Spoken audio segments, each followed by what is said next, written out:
Kidnapped on my wedding day by the man who knew the truth. They say every bride dreams of being swept off her feet. I just never imagined it would be by a stranger with a gun. One moment, I was standing in white lace, waiting to say, I do. The next, Luca Devereaux crashed through my door and told me my fiancé had sold me. Not for love, for money. If you want to know how a stolen bride becomes something more dangerous than her captor ever expected, stay until the end. Drop a like and comment your city so I can see how far this story travels. The champagne had gone flat. Elena noticed it first, how the bubbles in her glass had stopped rising, how the golden liquid just sat there, lifeless. She stood alone in the bridal suite, staring at her reflection in the full-length mirror, and thought about how strange it was to focus on something so small when everything else felt so enormous. The dress was perfect. Ivory silk, hand-stitched lace, a train that pooled behind her like water. Her mother had cried when she tried it on.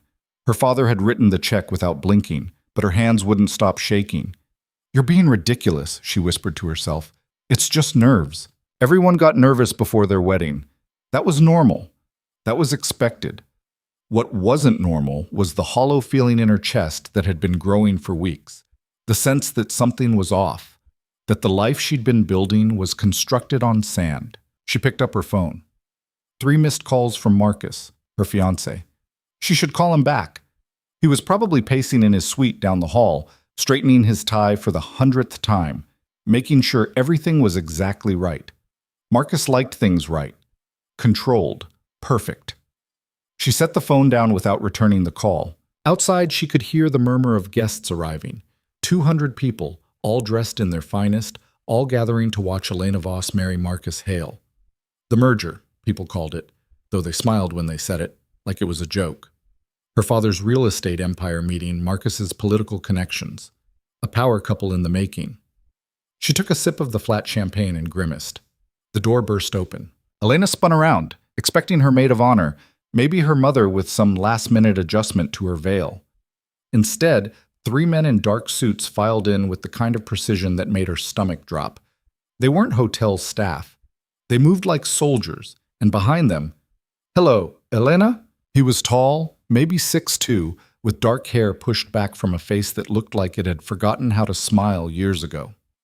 Sharp jaw, darker eyes, expensive suit that somehow looked more dangerous than formal. He studied her with the kind of attention that made her skin prickle. "Who the hell are you?" She grabbed the nearest object, a hairbrush, and held it like a weapon. "Get out, now, or I'm calling security." "No, you're not."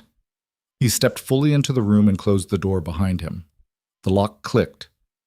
"And you can put that down. I'm not here to hurt you. You just broke into my bridal suite with 3 armed men." "They're not armed."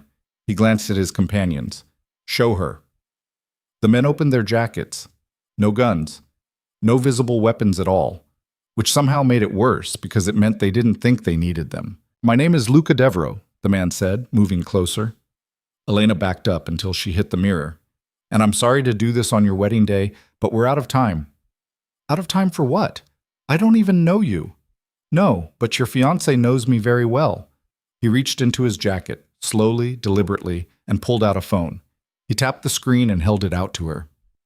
"You should see this." Elena didn't take it. "I'm not looking at anything. I'm getting married in 20 minutes. "No," Luca said quietly. "You're not." Something in his tone made her pause. Not a threat, a fact. Stated the way someone might tell you it was raining outside. Inevitable, already true. Against her better judgment, she looked at the phone. It was a bank statement. Multiple transfers, each one larger than the last. Millions of dollars moving between accounts she didn't recognize. And at the bottom, dated yesterday. "That's not Marcus's signature," she said. But even as she said it, she knew she was lying to herself. She'd seen him sign documents 100 times. "Keep scrolling." She did. Emails, dozens of them. Marcus's name at the top of each one. Negotiating, promising, selling. Selling information about her father's business. Client lists. Property deals. Confidential acquisitions. Everything Marcus had learned during their engagement, every dinner conversation and pillow talk confession, packaged up and delivered to competitors. The last email was dated this morning. Final payment confirmed. The wedding's the perfect cover. Once I'm family, I'll have access to everything. Give me 6 months. Elena's hands went numb. The phone slipped from her fingers. Luca caught it before it hit the floor. I'm sorry, he said again. And this time he actually sounded like he meant it. This could be fake. Her voice came out wrong, too high, too thin. You could have made all of this up. I could have. Luca pocketed the phone. But I didn't. Marcus Hale has been stealing from your father for 8 months. He approached my organization 6 weeks ago, trying to sell information about a property deal your father was negotiating, one that would have interfered with my own interests. When I investigated, I found out he'd been doing it to multiple parties. He's not marrying you because he loves you, Elena. He's marrying you because you're the key to everything he wants. The room tilted. Elena grabbed the edge of the vanity to steady herself. Why? She whispered. Why would he? Money, access, power. Pick your poison. Luca moved closer, and she noticed he smelled like expensive cologne and something else. Smoke, maybe, or gunpowder. Men like Marcus don't see people. They see opportunities. And what do you see? She lifted her chin, meeting his eyes. You clearly want something, or you wouldn't be here. A slight smile crossed his face, the first real expression she'd seen from him. Smart. Yes, I want something. Your father stole from me. A long time ago, but that doesn't make it ancient history. $3 million from a business deal that went sideways. I've been looking for a way to get it back. When Marcus came to me, I saw an opportunity. To do what? Kidnap me? To stop you from making the worst mistake of your life. He gestured toward the door. You can walk out there right now and marry him. I won't stop you, but in 6 months, maybe a year, you'll figure out what he really is. And by then, he'll have destroyed your father's company, your family's reputation, and whatever trust you had left in yourself. Or what? Or you come with me, right now. No wedding, no Marcus, no more lies. Elena laughed. It came out jagged, almost hysterical. You're insane. You break into my room, show me some documents that may or may not be real, and expect me to just leave with you? I don't know you. I don't know what you really want. You're right. You don't. Luca checked his watch. You have about 2 minutes to decide. After that, Marcus is going to realize something's wrong, and this gets a lot more complicated. Complicated how? The kind where people get hurt. Elena's mind raced. This couldn't be real. It was her wedding day. She'd spent a year planning this. The dress, the flowers, the venue, the carefully curated guest list. Her whole life had been leading to this moment, the moment she became Mrs. Marcus Hale, the moment everything finally fell into place. Except nothing had been falling into place. Not for months. She thought about the way Marcus looked at her sometimes when he thought she wasn't paying attention, calculating, measuring, like she was a problem he was solving. The way he'd pushed for a prenup that gave him control over her inheritance if anything happened to her father. The way he always steered conversations away from himself, keeping everything vague and surface level. The way she'd felt, standing alone in this room, holding flat champagne and wondering why she felt like she was drowning. How do I know you're not worse than him? She asked. Luca held her gaze. You don't, but at least I'm telling you the truth. A knock at the door made them both freeze. Elena? Marcus's voice, muffled but clear. Sweetheart, are you okay? Your mother said you looked pale. Luca moved fast. One of his men positioned himself by the door while the other two flanked Elena. Luca himself stepped into her line of sight, blocking her view of everything else. Last chance, he said quietly. What's it going to be? Elena? The doorknob rattled. Why is this locked? She looked down at her dress, at the ring on her finger. 3 carats, platinum band, absolutely flawless. Marcus had proposed on a yacht with photographers standing by. The pictures had made it into 3 different society magazines. She pulled the ring off and set it on the vanity. Let's go, she said.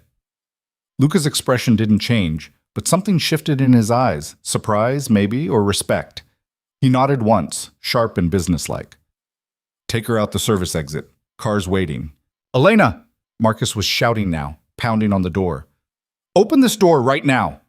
One of Luca's men, tall, blonde, built like he bench-pressed trucks for fun, wrapped a jacket around Elena's shoulders, covering the distinctive white dress.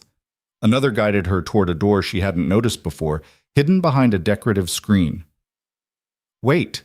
She stopped, turning back to Luca. My phone, my purse. Leave them. But if you want to disappear, you disappear completely. His voice was firm, but not unkind. Everything in this room can be traced. Everything ties you to the life you're leaving. You want out? Then get out. The pounding on the door got louder. She heard other voices now, hotel security maybe, or wedding guests drawn by the commotion. Elena took one last look at the bridal suite, at the dress in the mirror, the flowers on the table, the champagne she'd never finished, at the ring sitting on the vanity, catching the light. Then she turned and walked through the hidden door. The service corridor was narrow and dim, industrial fluorescent lights humming overhead. Her heels clicked against concrete as they moved fast, the two men flanking her while Luca brought up the rear. Behind them, she heard the sound of splintering wood. Marcus must have broken through the door. Move, Luca said. They hit the stairs at a run. 3 floors down, through a maze of service hallways that smelled like cleaning supplies and old carpet. Elena's dress kept catching on things, door frames, railings, her own feet. She yanked it up with both hands, running in a way no bride should ever have to run.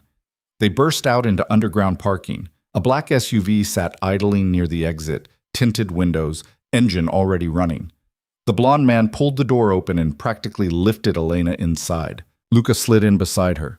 The door slammed shut, and the vehicle peeled out before she even had her seatbelt on. Elena twisted around, looking out the back window. Through the parking garage entrance, she could see figures spilling out into the daylight.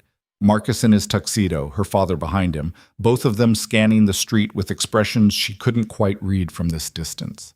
Then they turned a corner, and the hotel disappeared from view. The silence in the car was deafening. Elena realized she was breathing too fast. Shallow gasps that made her lightheaded. She pressed her hands flat against her thighs, trying to ground herself, but her whole body was shaking. Here, Luca handed her a bottle of water. Drink. She took it with trembling fingers, unscrewed the cap, took a sip. The water was cold and tasteless and did absolutely nothing to settle her stomach. Where are we going? She managed. Somewhere safe. That's not an answer. It's the only one you're getting right now. He looked at her, really looked at her, like he was seeing her for the first time. You made the right choice. Did I? She laughed, and it came out bitter. I just ran out on my own wedding. I left my family, my friends, my entire life because a stranger showed me some documents and told me to trust him. How is that the right choice? Because staying would have destroyed you. His voice was matter of fact. Maybe not today. Maybe not tomorrow. But eventually Marcus would have taken everything you are and twisted it into something unrecognizable. I've seen it happen before. And how many weddings have you crashed exactly? Yours is the first, a ghost of a smile. You're special. Elena wanted to scream, or cry, or throw herself out of the moving vehicle and take her chances with the asphalt. Instead, she sat there in her wedding dress, riding through the city with 4 strange men, while her entire life imploded behind her. They drove for what felt like hours, but was probably only 30 minutes. Out of the city center through neighborhoods that got progressively quieter and more upscale, until they finally pulled up to a gate that looked like it belonged to a fortress. The gate swung open silently. They drove through. The estate beyond was massive, sprawling grounds, manicured gardens, a main house that looked more like a European manor than anything that belonged in the city. Everything about it screamed wealth, but the kind of wealth that didn't need to advertise. Secure, private, impenetrable.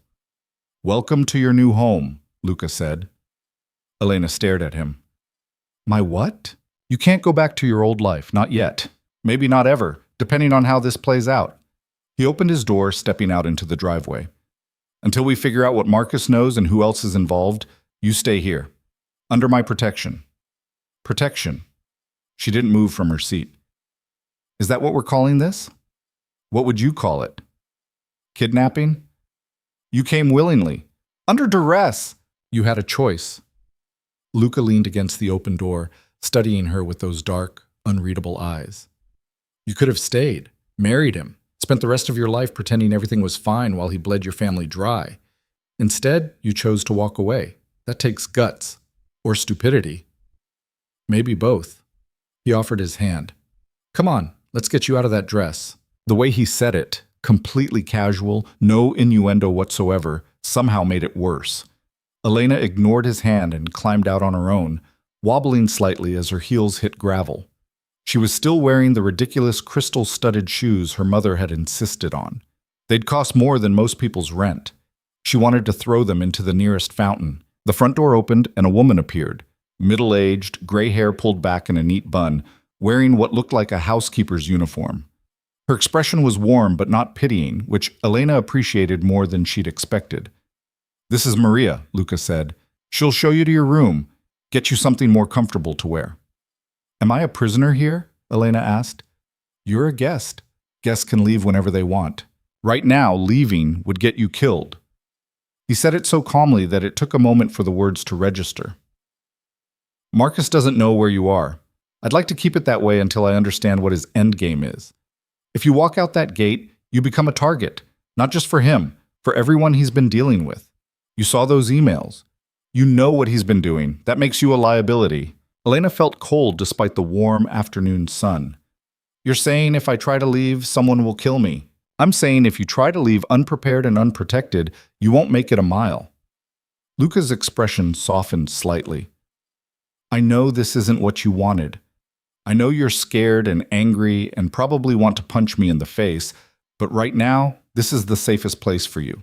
So let Maria show you to your room, take a shower, change clothes, process everything that just happened. And when you're ready, we'll talk about what comes next." She wanted to argue, wanted to demand he take her back, let her go, anything but trap her in this beautiful prison. But her body was starting to shut down, adrenaline crash hitting hard, exhaustion pulling at her limbs. "Fine," she said. "But this isn't over." "I didn't think it would be." Luca nodded to Maria, who approached with the kind of gentle professionalism that made Elena want to cry. "Get some rest. We'll figure this out." He walked away before she could respond, disappearing into the house with his men following like shadows. Maria touched her elbow lightly. "Come, dear. Let's get you settled." Elena let herself be led inside. The room they gave her was bigger than her entire apartment had been before she moved in with Marcus. King-sized bed, sitting area, massive windows overlooking the gardens, an ensuite bathroom with a tub that could fit 3 people. Closets already stocked with clothes, all in her size, she noticed with a spike of unease. "How long has he been planning this?" she asked Maria. The older woman was laying out clothes on the bed, soft pants, a cashmere sweater, underwear still in packaging. "Mr. Devereaux is very thorough." "That's not an answer." "No, it's not." Maria smiled slightly. "The bathroom is through there. Take your time. I'll have food sent up when you're ready." She left before Elena could ask anything else. Alone, finally, Elena sank onto the edge of the bed and stared at her hands. They'd stopped shaking, at least. Small mercies. Her mind kept circling back to the same moment, standing in the bridal suite, ring in hand, making the choice to run. Had it been the right choice? Or had she just traded one cage for another? The dress felt like it was suffocating her. She stood up, reaching behind her back for the zipper. It stuck halfway down. Of course it did. These things were designed to be put on with help, taken off with help, because brides weren't supposed to be alone. She struggled with it for a minute before giving up and just pulling the whole thing over her head, designer silk and custom lace and all. It caught on her hair, her elbows, everything, but she yanked it free and dropped it on the floor.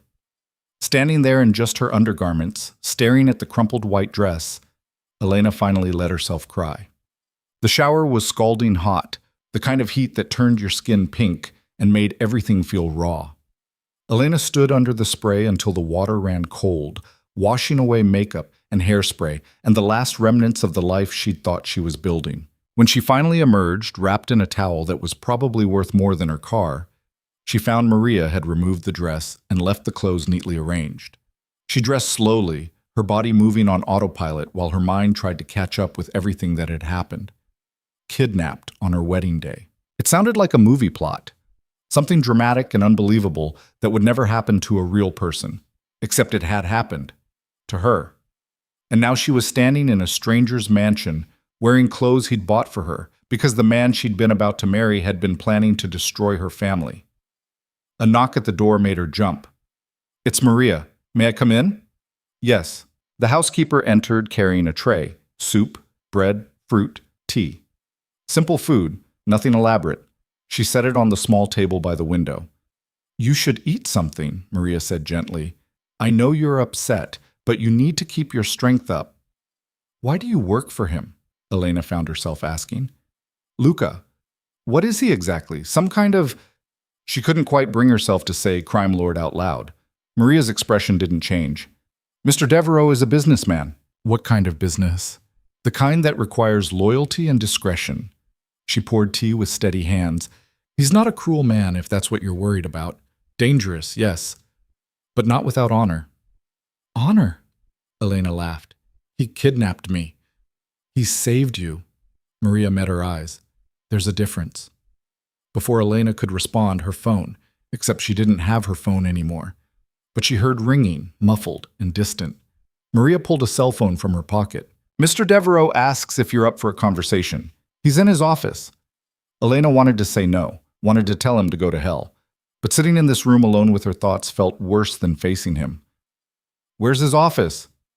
I'll take you. Us. They walked through corridors that felt more like a museum than a home. Marble floors, expensive art on the walls, sculptures and alcoves.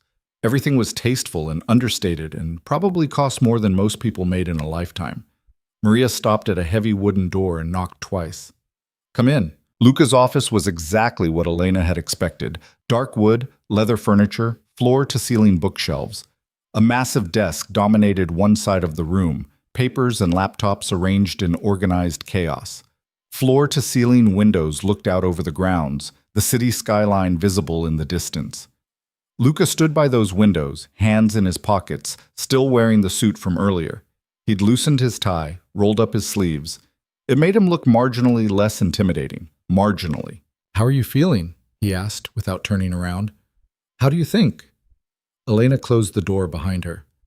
I just ran out on my wedding. My family probably thinks I've been murdered. My fiancé, ex-fiancé, is probably trying to spin this into some kind of publicity opportunity.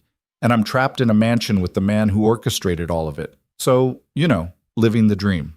He turned to face her, and she saw something unexpected in his expression. Regret, maybe, or guilt. I'm sorry it had to happen this way. But not sorry it happened. No. He moved to his desk, opened a drawer, pulled out a folder. Your father's been calling Marcus non-stop. Marcus has been calling everyone he knows.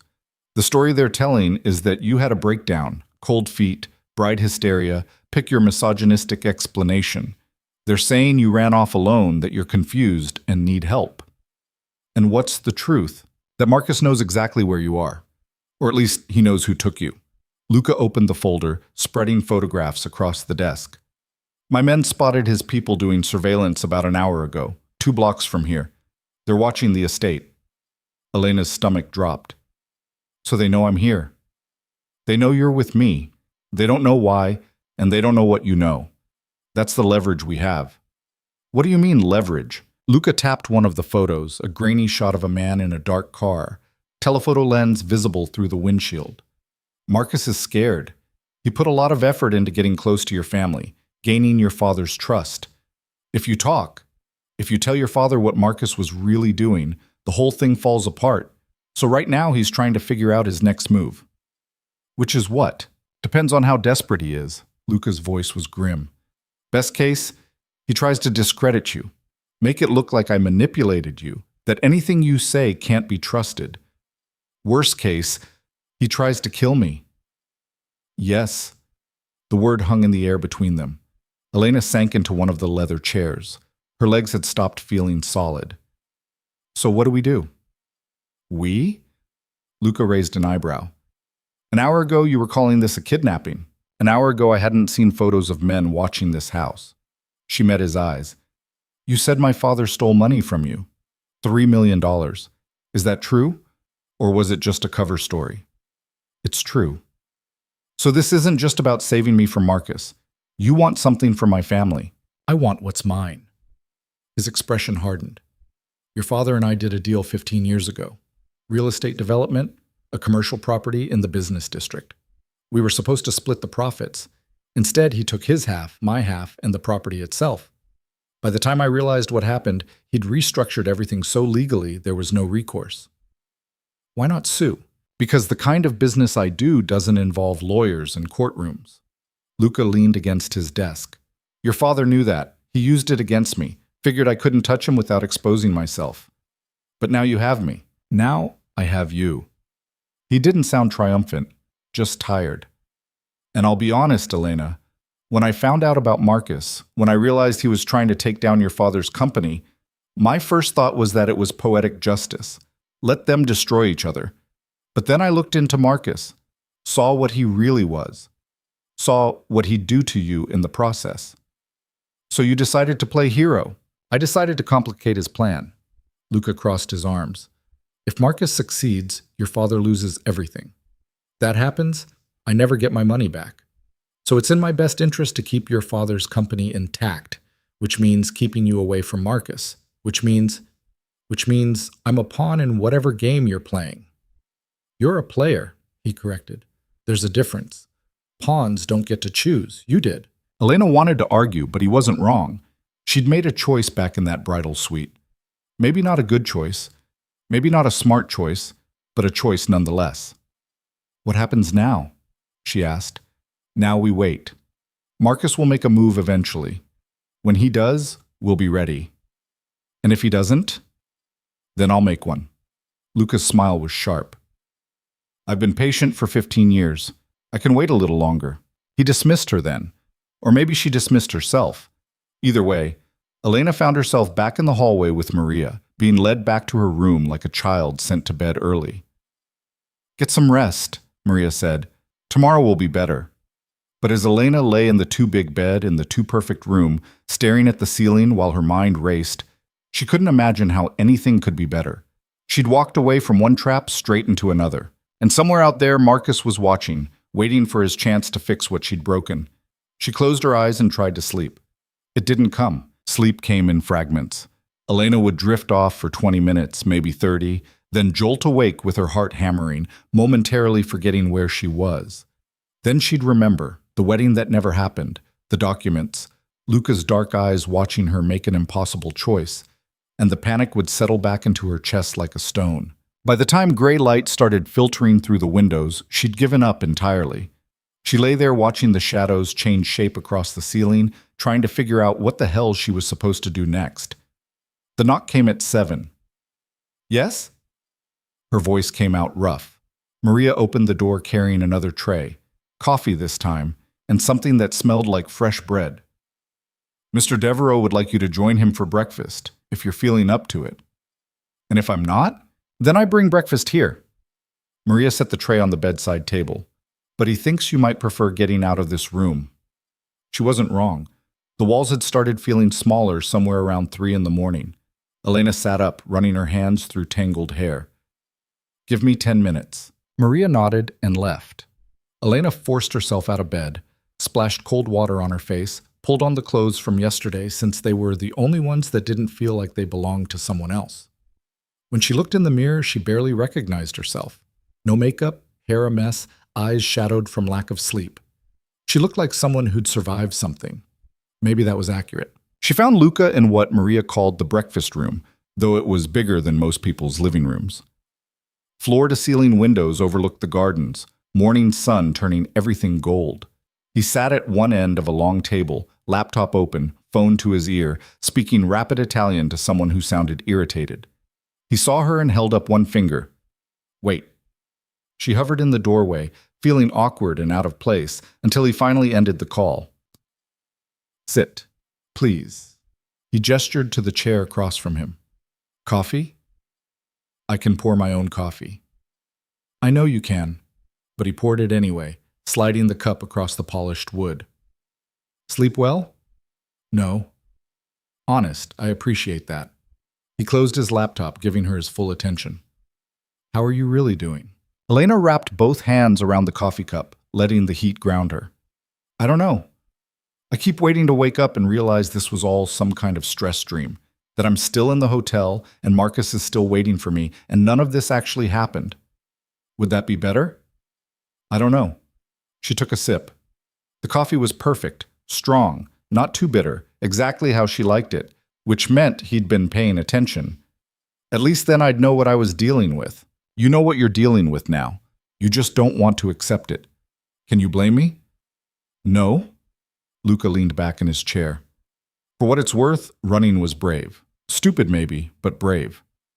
Thanks, I think. A woman appeared from the kitchen carrying plates, eggs, toast, fruit, bacon.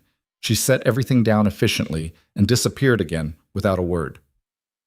Elena realized the entire house seemed to operate like that, people moving through it like ghosts, anticipating needs before they were spoken. How many people work here? She asked. Enough. Luca started eating. Security, household staff, my personal team. Everyone's vetted, everyone's loyal. Loyal because you pay them, or loyal because they're scared of you? Both. He didn't look offended by the question. Fear and money are good motivators, but so is respect. I don't ask my people to do anything I wouldn't do myself. Elena picked at her eggs. She wasn't hungry, but her body needed fuel whether she wanted it or not. What happens today? Today, you learn the house, the grounds, where you can go, where you can't, the security protocols. He caught her expression. I know it sounds like prison rules, but if something happens, if Marcus makes a move, or if there's a breach, you need to know how to stay safe. A breach? She set down her fork. You're talking about people trying to break in here. I'm talking about being prepared for anything.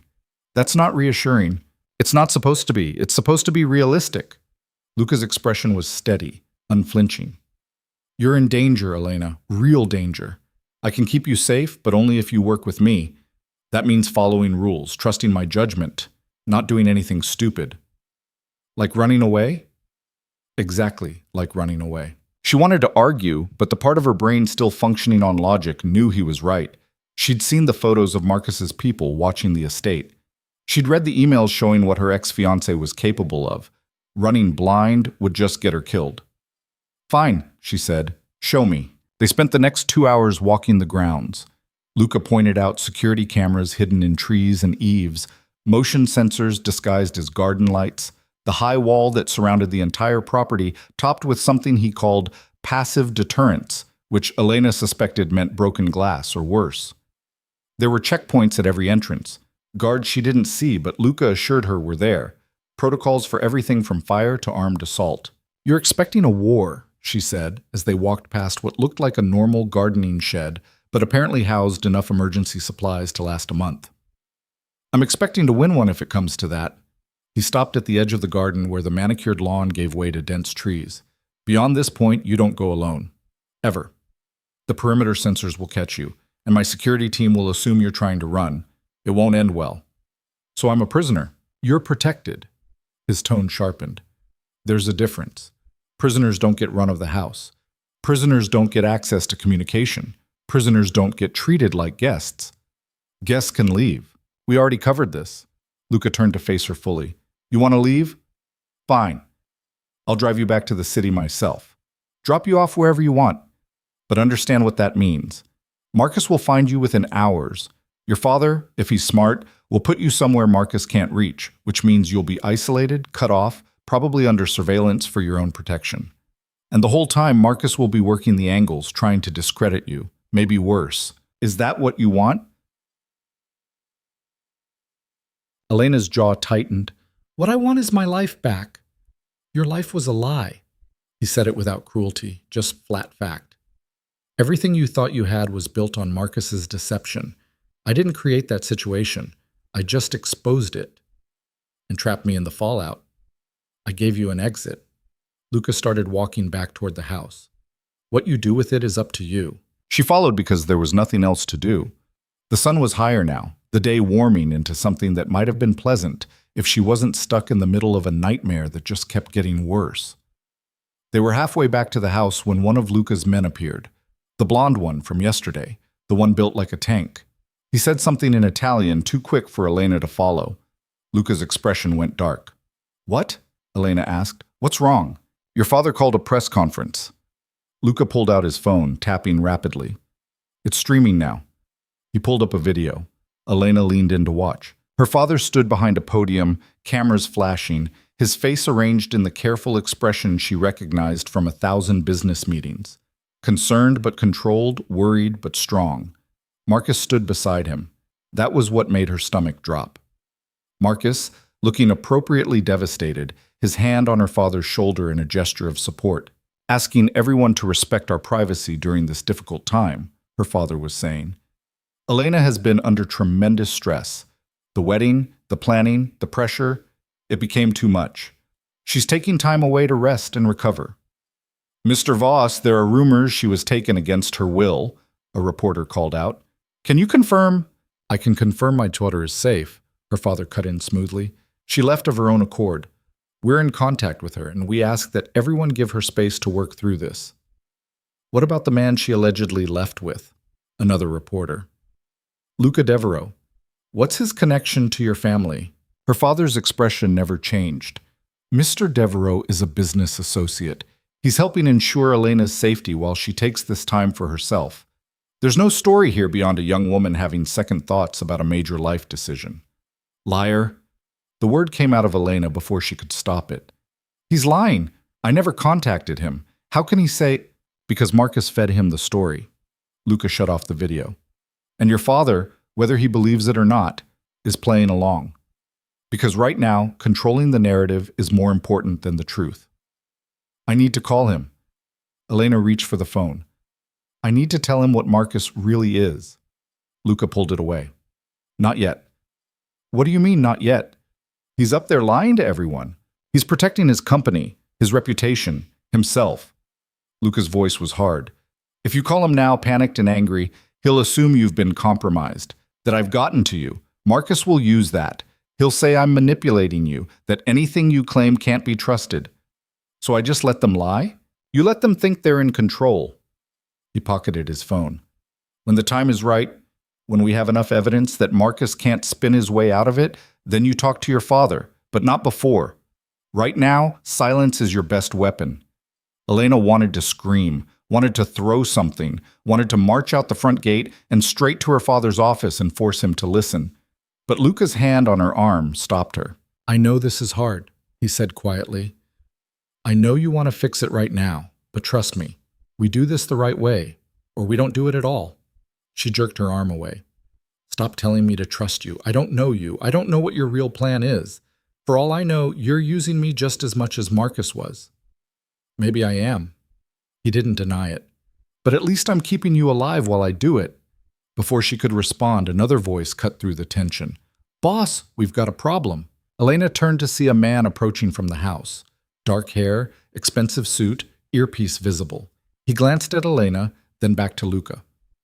Perimeter alert. North side. 2 vehicles unmarked. They're sitting about 300 yards out. How long? 15 minutes. Luca swore under his breath. Get Elena inside. Lock it down. Wait, what's happening? Elena asked as the guard moved toward her. Marcus is making his move. Luca was already walking fast toward the house. Or someone is. Either way, you need to be somewhere secure. I'm not hiding in my room while... You're not hiding. You're surviving. He stopped, turned to face her. Listen to me very carefully. If they breach the perimeter, if shooting starts, you go to the panic room. 3rd floor, end of the hall, behind the bookshelf. Maria knows where.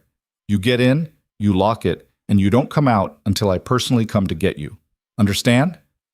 You're serious. Dead serious. His expression was ice. This is what I do, Elena. This is the world you walked into. Now be smart and stay alive. The guard, his name was Stefan, she heard someone call him, didn't touch her but made it very clear she was going inside whether she liked it or not. Elena followed, pulse hammering, as the house suddenly transformed around her. Staff disappeared into back rooms. Men in tactical gear appeared from nowhere, taking positions at windows, speaking into radios in clipped, efficient tones. This is insane, she whispered. This is Tuesday, Maria said, appearing at her elbow.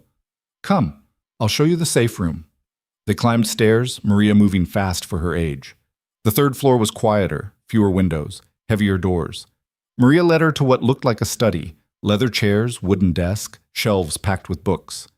She pulled on a specific book spine, and the whole unit swung inward. Behind it was a room maybe 10 feet square. Reinforced walls, ventilation system, supplies stacked neatly on shelves. Computer monitors showing security feeds from around the property. A phone hardwired into the wall. Everything you need, Maria said. Food, water, communication. If something happens, you stay here until Mr. Devereaux or someone from his inner circle comes for you. No one else. Not even if they say they're police or FBI or your own mother. You're scaring me. Good. Fear keeps you careful. Maria's expression softened slightly. He won't let anything happen to you. But he needs to know you're safe so he can do his job. His job being what? Starting a war? Ending one before it starts. Maria left her there with instructions to close the door if she heard anything concerning. Elena stood in the doorway, staring at the security monitors. She could see the front gate, the driveway, various angles of the grounds, and on the north side, just visible through the trees, 2 dark SUVs, sitting motionless. Her phone, except she still didn't have a phone. The one on the wall was for emergencies only, Maria had said. Elena watched the monitors, heart hammering, as figures moved across the screens. Luca's security team taking positions. Luca himself near the front of the house, conferring with Stefan and another man she didn't recognize.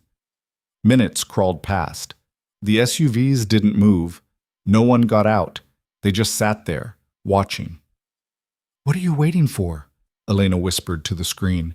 Her answer came 10 minutes later when one of the vehicles suddenly reversed, turned around, and drove away. The second followed. Within moments, both were gone. Elena exhaled slowly. False alarm? Or something worse, a test, maybe, to see how Luca's security would respond.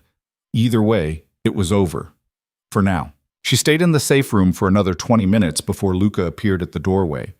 He looked tired, she noticed. Not physically, but something deeper. Tired in a way that had nothing to do with sleep. "They're gone," he said.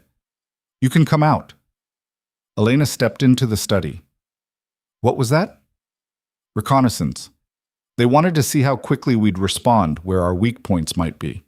He ran a hand through his hair. Standard intimidation tactics. That's standard? In my world? Yes. He studied her. You held up well, didn't panic. That's good. I was terrified. Terrified is fine. Panicked gets you killed. He moved toward the door. Come on, let's get you something to drink. You look like you need it. She followed him downstairs to his office. He poured 2 glasses of something amber from a crystal decanter, handed her one. She took it without asking what it was and drank. Whiskey, smooth and expensive, burned going down. Better? Luca asked. Not really. But she took another sip anyway. Is this what my life is now? Hiding in safe rooms while men with guns circle the house? Only until we neutralize Marcus. And how do we do that? By giving him enough rope to hang himself. Luca settled into his desk chair. He's getting desperate. That press conference was damage control, but it won't hold. Too many people know something's wrong. His business partners, your father's competitors, people I've been quietly talking to. Marcus built his whole plan on secrecy. Once that's gone, he's got nothing. So we wait for him to implode. We help him along. Luca pulled up something on his laptop, turned the screen toward her. These are Marcus's financial records, or what I've been able to access so far. See anything interesting? Elena leaned in, scanning the numbers. It took her a moment to see it. Regular payments from an offshore account she didn't recognize. Large sums, always on the 15th of each month. Who's paying him? She asked. That's what we need to find out. Luca pulled the laptop back. My guess? Someone bigger than your father. Someone who saw Marcus as a useful asset and decided to invest. If we can trace that money, we find out who's really pulling the strings. And then? And then we burn it all down. The way he said it, calm, matter of fact, like he was discussing the weather, sent a chill down Elena's spine. This wasn't just about getting revenge on Marcus. This was bigger, deeper, and she was sitting right in the middle of it. I want to help, she heard herself say. Luca raised an eyebrow. Help how? I don't know, but sitting around waiting for something to happen is driving me crazy. There has to be something I can do. He considered her for a long moment. You know your father's business, his contacts, his patterns, who he trusts. That information is valuable. You want me to spy on my own father. I want you to help me understand who might have approached Marcus first. Your father didn't build his empire alone. He had partners, competitors, people who lost money when he won. Any of them might have seen Marcus as a way to get back at him. Elena's hands tightened around her glass. And if I help you, if I give you names, connections, everything I know about my father's business, what do you get out of it? Besides my money back? Luca's smile was thin. Peace of mind. Your father has been a thorn in my side for 15 years. If Marcus takes him down, that problem goes away. But it also means chaos, businesses collapsing, people losing jobs, your family destroyed. I don't need that kind of attention. Better to control the situation. Expose Marcus, get what I'm owed, and let your father keep his empire. Everyone wins. Except Marcus. Except Marcus. Elena drained the rest of her whiskey. What if my father was involved? In whatever Marcus was planning? What if he knew? Did he? I don't know. She set the glass down harder than necessary. I don't know anything anymore. 2 days ago, I thought I was marrying a man I loved. I thought my life made sense. Now I'm drinking whiskey with a crime lord while my ex-fiancé tries to figure out how to kill me. Nothing about this feels real. It's real. Luca stood, moved around the desk. And you're handling it better than most people would. That takes strength. Or stupidity. We've established it's probably both. He almost smiled. Look, I know this isn't the life you wanted. I know you're angry and scared and trying to figure out who to trust. But you're still here. You're still fighting. That counts for something. Elena met his eyes. Up close, she could see details she'd missed before. A small scar above his left eyebrow, faint lines around his eyes that suggested he smiled more than his current expression indicated, a weariness that went bone deep. Why did you really take me? She asked quietly. The truth. Not the story about protecting me or using me for leverage. Why? Luca was silent for a moment. Because I saw you standing there in that wedding dress, about to throw your life away for a man who didn't deserve you, and I remembered what it felt like to be that naive. To believe people when they tell you pretty lies. I couldn't let you go through with it. So you saved me. I complicated your life significantly. Let's not romanticize it. Too late.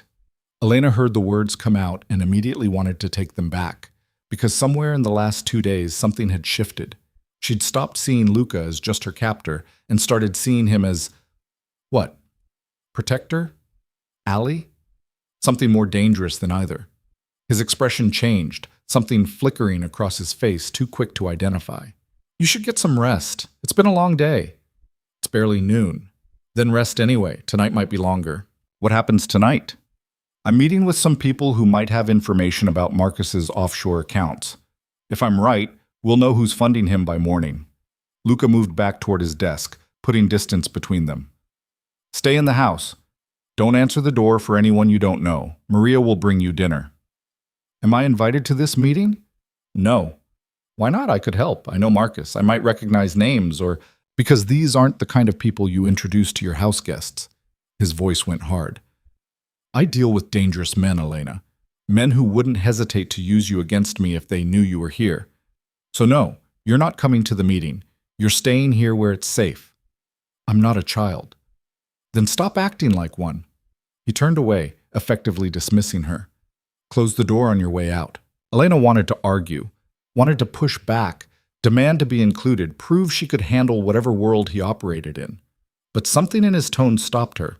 A warning, maybe, or genuine concern disguised as coldness. She left, closing the door quietly behind her. The afternoon stretched long and empty. Elena tried to read but couldn't focus. Tried to sleep but her mind wouldn't shut off.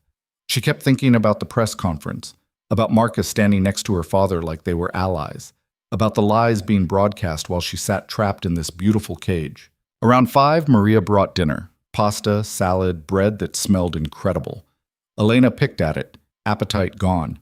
She could hear movement in the house, voices speaking Italian, the sound of cars coming and going. Luca's meeting, she realized, happening right here while she sat upstairs like some kind of princess in a tower. She hated it. By 9, she'd given up on pretending to relax. She changed into workout clothes she found in the closet, everything in her size, everything perfectly chosen, and went looking for a gym. If she couldn't help with the investigation, at least she could burn off the nervous energy eating her alive. She found the gym on the ground floor, tucked behind the library. State-of-the-art equipment, mirrors on every wall, windows overlooking the gardens. And in the middle of it all, you should be resting, Luca said, without turning around. He was at a punching bag, bare-fisted, his white shirt soaked with sweat. Each hit landed with controlled violence, the bag swinging wildly. "Couldn't sleep," Elena said. "How'd your meeting go?" "It's still going. I needed a break." He hit the bag again, harder. "These people talk too much." "Find anything useful?" "Maybe." He finally stopped, breathing hard, turning to face her. "There's a name that keeps coming up. Richard Castellano. He's my father's former partner." Elena's stomach dropped. "They split 10 years ago. It was ugly. Lawsuits, accusations. My father won, but barely." "And what happened to Castellano?" "Last I heard, he moved to Europe. Started over." She moved closer. "You think he's behind this? Behind Marcus?" "I think he's connected somehow. The money Marcus is receiving traces back to a shell company in Luxembourg. Castellano has ties there." Luca grabbed a towel, wiped his face. If he's been planning revenge for 10 years, funding Marcus would be a smart move. Let someone else take the risk while he stays clean. "So we expose him too. We expose everyone." He looked at her, really looked at her, and Elena felt something shift in the air between them. "You should go back upstairs." "Why?" "Because you're looking at me like that." "Like what?" "Like you're trying to figure out if I'm worth trusting." His voice dropped. "And the answer is no. I'm not. I'm using you the same way everyone else has. The only difference is I'm honest about it." Elena stepped closer. "What if I don't care?" "You should care." But he didn't move away. "I'm not a good man, Elena. The things I've done, the life I lead, it's not something you walk away from clean, and you deserve clean. What I deserve is the truth. What I deserve is someone who doesn't lie to my face while pretending to love me." She was close enough now to feel the heat coming off him, to see the way his jaw tightened. "You said you complicated my life. Maybe that's exactly what I needed." "You don't know what you're saying." "Then tell me I'm wrong. Tell me you don't feel this too." The silence stretched between them, sharp and dangerous. Outside, Elena could hear voices from the meeting resuming, business carrying on while they stood here in this charged moment that felt like standing on the edge of something she couldn't take back. Luca reached up, his hand stopping just short of touching her face. "This is a bad idea." "Probably. You'll regret it. Maybe." She met his eyes. "Or maybe I'm tired of playing it safe. Maybe safe is what got me into this mess in the first place." His control cracked. She saw it happen, saw the moment he stopped fighting, whatever this was between them. His hand cupped her face, thumb brushing her cheek, and then he was kissing her, hard and desperate, and nothing like the careful, controlled kisses she'd gotten from Marcus. This was real, raw, dangerous in a way that had nothing to do with guns or guards or men watching the house from unmarked cars. Elena kissed him back, her hands fisting in his sweat-soaked shirt, pulling him closer even though every rational part of her brain was screaming that this was insane. He was her captor, her kidnapper, the man who'd torn her life apart. He was also the only person who'd told her the truth. When they finally broke apart, both breathing hard, Luca pressed his forehead against hers. "This doesn't change anything. I know. I'm still using you to get to your father. I know. And when this is over, we'll figure it out." She pulled back enough to see his face. "But right now, I don't want to think about endings. I just want something real." He kissed her again, softer this time, like he was trying to memorize the moment. When he pulled away, his expression was conflicted, want and warning warring behind his eyes. "Go upstairs," he said quietly, "before I do something we both regret." Elena wanted to argue, wanted to push to see how far this could go, to take control of at least one thing in her life that felt like her choice. But she also heard the genuine plea in his voice, the man trying to hold on to whatever honor he had left. She stepped back. "This conversation isn't over." "I know." He picked up his towel, turned back to the punching bag. "It never is." Elena left him there, pulse still racing, lips still tingling from a kiss that felt like jumping off a cliff and discovering she could fly. Or maybe discovering she was falling. Either way, there was no going back. She made it halfway up the stairs before her legs started shaking. Elena gripped the banister, forcing herself to breathe, trying to process what had just happened. The kiss, The way her entire body had responded to him, like she'd been waiting for it without knowing. The fact that she'd walked away when every nerve ending was screaming at her to stay. Stupid, she whispered. So stupid. But she couldn't make herself regret it. Her room felt suffocating. Elena paced, too wired to sit, too restless to pretend this was normal. She could still feel his hands on her face, still taste him, still hear the rough edge in his voice when he told her to leave. Like it had cost him something to let her go. She pressed her palms against her eyes. 2 days ago, she'd been about to marry Marcus. 2 days. And now she was kissing the man who'd kidnapped her, helping him investigate her father, living in a world where armed guards and security protocols were just part of Tuesday. Her phone? Except she still didn't have her phone. The landline in the room was for emergencies only. No contact with the outside world. No way to call her mother, her friends, anyone who might tell her whether she was losing her mind or finally seeing clearly. A knock interrupted her spiral. "It's Maria." Elena opened the door. Maria stood there with fresh towels, her expression carefully neutral in a way that suggested she'd seen Elena coming up from the gym and put two and two together. "Everything all right, dear?" "Fine." The lie tasted bitter. "Just couldn't sleep." Maria moved past her, setting the towels in the bathroom. "Mr. Devereaux has that effect on people." Elena's face heated. "I don't know what you mean." "Of course not." Maria emerged from the bathroom, her eyes kind. "Just remember, he's a complicated man. Good intentions wrapped in bad methods.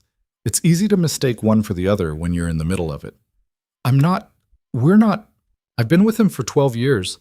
I've seen how he looks at people. How he looks at you is different." She moved toward the door, then paused. "Different doesn't always mean better. Just be careful."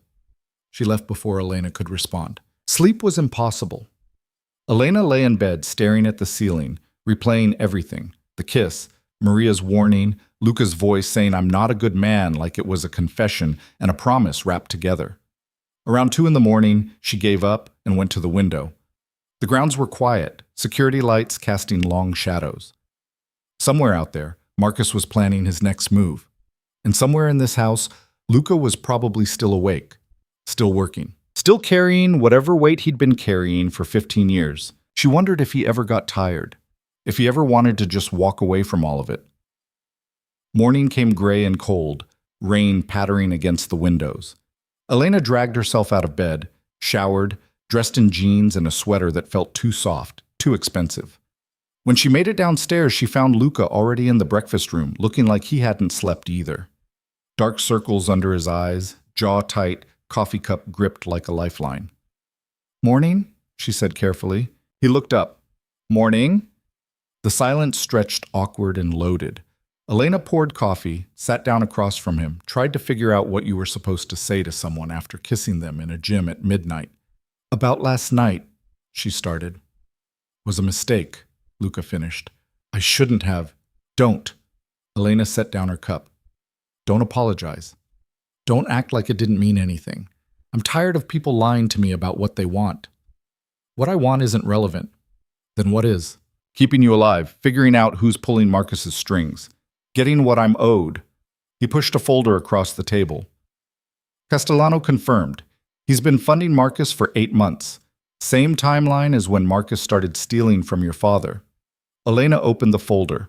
Bank statements, wire transfers, email chains between Marcus and someone using the alias RC.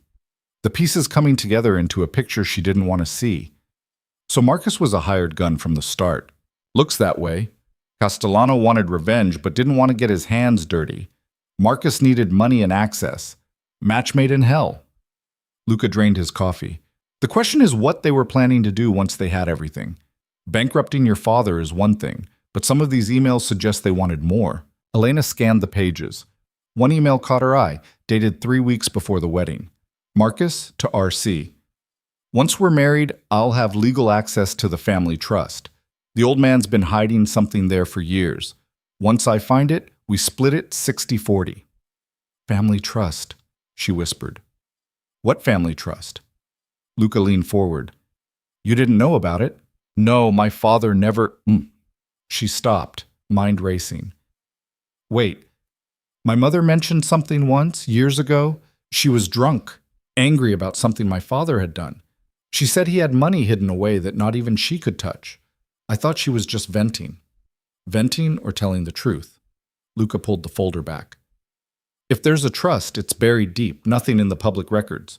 But if Marcus thought he could access it through marriage, then that's why he proposed. Not for my father's company, for whatever's in that trust. Elena's hands clenched. He played me for a year, an entire year of dates and flowers and I love yous, all to get to money I didn't even know existed. Money your father clearly wanted kept secret.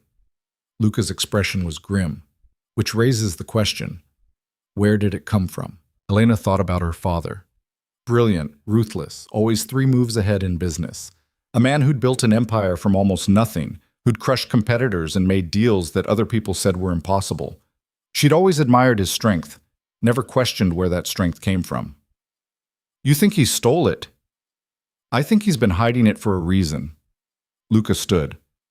And I think we need to find out what that reason is before Marcus does. How? I don't have access to my father's files. I barely saw his office.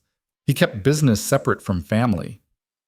But you know people who work for him, his assistant, his lawyers, people who might talk if the right person asked the right questions. Luca moved around the table. You said you wanted to help. This is how. Elena's stomach twisted. You want me to call them, pretend everything's fine, pump them for information. I want you to find out what your father's hiding before Marcus finds it first. He crouched down beside her chair, meeting her eyes. I know this is asking a lot. I know he's your father. But if Marcus gets whatever's in that trust, he wins. Your father loses everything. And you, I what? You become collateral damage. His voice was quiet, almost gentle. Marcus won't let you walk away knowing what you know. Even if he can't get to you here, eventually he'll find an angle, a moment when you're vulnerable. And when he does, he'll kill me. She said it flatly, the words tasting like ash. That's what you're saying. I'm saying we're running out of time. Luca stood. Make the calls, see what you can learn. If nothing else, we'll know what we're up against. He left her sitting there with the folder, the rain, and the slow dawning realization that there was no innocent side in this. Not her father, not Marcus, not even her. Everyone was compromised. Everyone had something to hide. The calls took all morning. Elena started with her father's assistant, a woman named Patricia, who'd been with the company for 20 years. She kept her voice steady, played the part of the stressed bride having second thoughts, asked casual questions about her father's mood, whether he seemed worried about anything. Patricia was sympathetic but careful. Your father's been under a lot of pressure lately, some business deals that aren't going well. But he doesn't confide in me about the details, honey. You know how he is. Dead end. Next was Michael Chen, one of her father's oldest friends and his primary attorney. Michael had known Elena since she was a child, had always treated her like a favorite niece. When she called, his relief was audible. Elena, thank God. Your father's been worried sick. Where are you? I'm safe. I just needed some space. She hated how easily the lies came. Michael, can I ask you something? It's about the family trust. Silence. Then, what trust? Don't. Please. I know it exists. I know my father set it up years ago. I just need to know what's in it. I can't discuss your father's private financial arrangements. Even with me, especially with you. His tone shifted, became more formal. Elena, whatever you think you know, whatever someone told you, drop it. Some things are better left alone. That's not an answer. It's the only answer you're getting. He hung up. Elena stared at the phone. Michael never hung up on her, never spoke to her like she was a threat instead of family, which meant whatever was in that trust scared him enough to break a lifetime of kindness. She tried 3 more calls. Her father's accountant, a business partner, a family friend who'd known her parents since before she was born. Each one gave her variations of the same response. Drop it, forget about it. Some things aren't your concern. By the time she found Luca in his office, her hands were shaking with frustration. They all know something, she said without preamble, and they're all terrified to talk about it. Luca looked up from his laptop. Terrified of what? Your father? Maybe. Or terrified of what happens if the truth comes out. She sank into the chair across from him. Michael practically threatened me, told me to let it go. He's known me my entire life and he hung up on me like I was a stranger. Which means whatever's in that trust is big enough to make a lawyer break privilege. Luca's fingers drummed on the desk. We need to look at this from another angle. If your father hid money, he had to move it from somewhere. Banks, investments, property sales, something would have left a paper trail. But you'd need access to his accounts to trace it. I have access to a lot of things. He pulled up something on his screen. Your father's company went through a major restructuring 15 years ago. Right around the time he and I had our falling out, he sold off several properties, liquidated some investments. Publicly, he said it was to streamline operations. But the amounts don't add up. He sold for $20 million, but only $10 million shows up in company records. The other 10 went into the trust. That's my guess, along with my $3 million. Luca's expression hardened. Your father didn't just steal from me. He used my money to create his secret nest egg. Elena's head spun. You think he's been planning to disappear? To bail if things went bad? I think he's been planning to survive. Luca closed the laptop. Men like your father don't build empires by accident. They build them by being ruthless and paranoid. Having an escape fund makes sense. What doesn't make sense is why Marcus wants it so badly. Because $10 million is a lot of money? For a guy like Marcus, it's not enough. Not for the risk he's taking. Luca stood, started pacing. No, there's something else. Something about that trust that we're missing. A knock at the door interrupted them. Stefan stepped in, his expression tight. Boss, we've got movement. Marcus is at the front gate. Elena's blood went cold. What? He showed up 5 minutes ago, alone. Says he wants to talk. Stefan looked at her. Says he'll leave peacefully if you just come out and tell him yourself that you're staying. It's a trap, Luca said immediately. He's trying to get visual confirmation she's here. Probably has people positioned to grab her the second she shows her face. So what do we do? Elena asked. Luca's jaw set. We call his bluff. Before she could ask what that meant, he was moving, Stefan following. Elena scrambled after them, through the house and down to the entrance hall. Through the windows, she could see Marcus standing at the gate, hands in his pockets, looking like he'd just stopped by for a casual visit, like he hadn't been trying to destroy her life. Luca opened the door, stepped outside. Elena stayed in the doorway, close enough to hear but far enough back that Marcus couldn't see her clearly. Devereaux, Marcus's voice carried across the distance. Interesting place you've got here. Very secure. What do you want, Hale? Just to talk to my fiancé. Make sure she's okay. You understand? Marcus smiled, the expression not reaching his eyes. Her father's worried. Her mother's worried. Everyone's worried about Elena. Elena's fine. Then let her tell me herself. Marcus took a step closer to the gate. Come on, this is ridiculous. You can't keep her locked up forever. She has a life, family, people who love her. People who lied to her, Luca corrected. People who used her. I'm keeping her safe from exactly that. Safe, Marcus laughed. You call kidnapping safe? You call holding her against her will safe? I know who you are, Devereaux. I know what you do. You're not some white knight. You're a criminal. And you're a con artist who sold out his fiancé's family for a paycheck. Luca's voice was ice. How much is Castellano paying you? 30 pieces of silver seem about right? Marcus's smile faltered. Just for a second, but Elena saw it. The crack in his carefully constructed mask. I don't know what you're talking about. Sure you don't. Luca pulled out his phone, held it up. Want me to read the emails, the wire transfers, the part where you promised to split whatever you found in the family trust? Marcus's expression went flat. You're bluffing. Am I? Luca lowered the phone. Here's what's going to happen. You're going to get back in your car. You're going to drive away. And you're going to tell whoever sent you that Elena's not coming out. Not today, not tomorrow, not until we're done cleaning up the mess you made.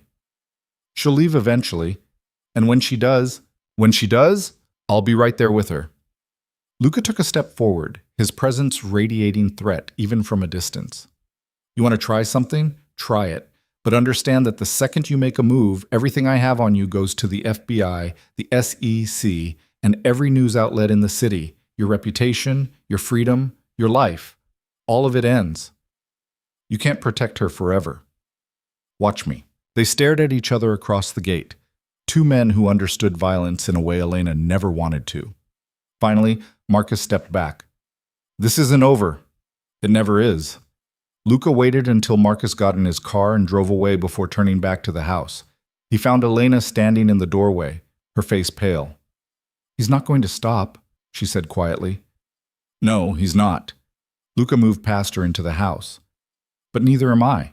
Elena followed him back to the office.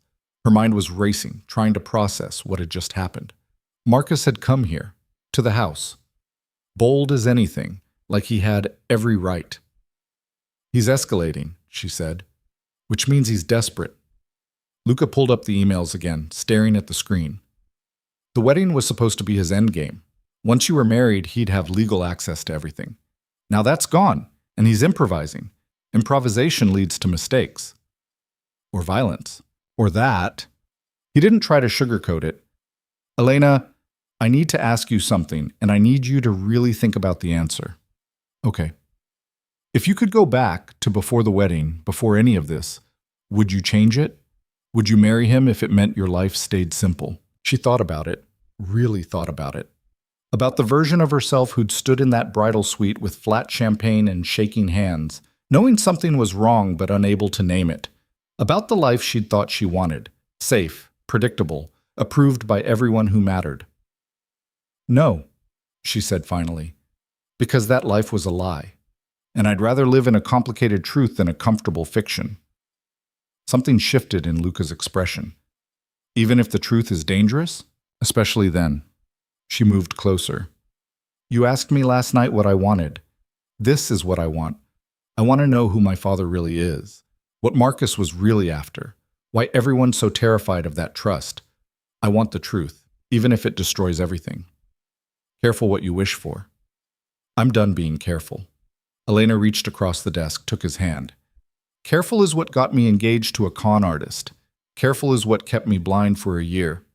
Maybe it's time I tried reckless instead. Luca's fingers tightened around hers.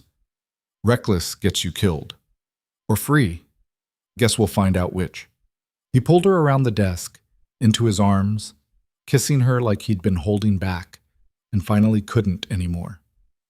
Elena melted into it, into him, into this thing between them that was probably a disaster in the making, but felt more real than anything she'd had before. When they broke apart, both breathing hard, Luca pressed his forehead to hers. This is a bad idea. You keep saying that. Because it keeps being true. But he didn't let go. I'm not good for you, Elena. Everything I touch turns complicated. Maybe I need complicated. You need safe. I need real.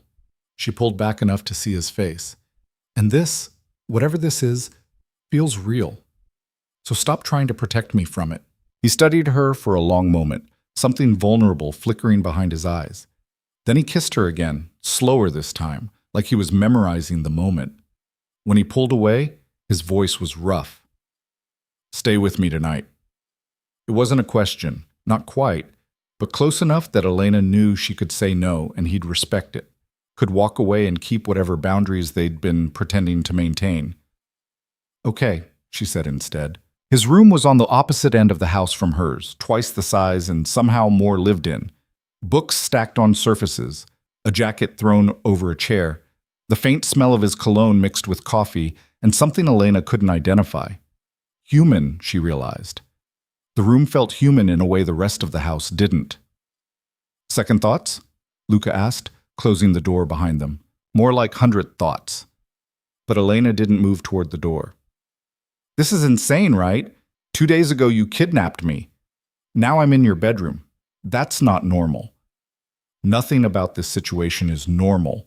He moved closer, hands settling on her waist. But I meant what I said. I won't force you into anything. You want to leave? The door's right there. Elena looked at the door, then back at him. What if I don't want to leave? Then stay. She stayed. They moved together slow and deliberate, shedding clothes and barriers and all the reasons this was a terrible idea. Luca's hands were careful, his touch reverent in a way that surprised her, like she was something precious instead of a pawn in his game. Tell me to stop, he whispered against her neck. Don't stop. So he didn't. Later, lying tangled in sheets with moonlight streaming through the windows, Elena traced the scars on his chest. Knife wound, bullet graze, something that looked like a burn. A map of violence written on skin. "Do they hurt?" she asked. "Not anymore." His fingers trailed down her spine. "Most days I forget they're there." "How did you get them?" "Which ones?" "All of them." He was quiet for a moment. "The life I lead comes with consequences. People I've crossed, deals that went bad, times when I wasn't fast enough or smart enough." He caught her hand, pressed it flat against the bullet graze. "This one was 5 years ago. Business rival thought he could take over my territory. He was wrong, but he got close." "And the burn?" "Explosion. Warehouse fire. Someone thought they could destroy my records and me at the same time." His lips quirked. "Obviously they failed." Elena shivered. "Don't you ever want to just walk away? Do something normal?" "Normal is subjective. This is normal for me." He pulled her closer. "But yeah, sometimes I think about it. Disappearing to some island where no one knows my name, living quiet, peaceful, boring." "Why don't you?" "Because I'd go insane in a week." He kissed her forehead. "I'm not built for peace, Elena. I'm built for war. It's all I know." "That's sad." "Maybe, but it's honest." He tilted her chin up. "What about you? What did you want before Marcus? Before all this?" Elena thought back. "I don't know. I thought I wanted what my parents had. The big house, the successful marriage, the picture-perfect life. But now I look back, and I can't remember a single time my parents seemed happy together. They had success. They had respect. But happiness?" She shook her head. "I'm not sure they knew what that looked like. And now? Now I don't know what I want.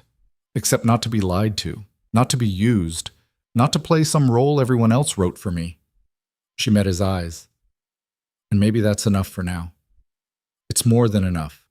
He kissed her, soft and deep, and Elena let herself sink into it. Into him. Into this moment that was probably stolen and definitely temporary, but felt like the first honest thing she'd had in months. They talked through the night, trading stories and secrets between kisses. Luca told her about growing up in Rome, watching his father build a criminal empire brick by bloody brick.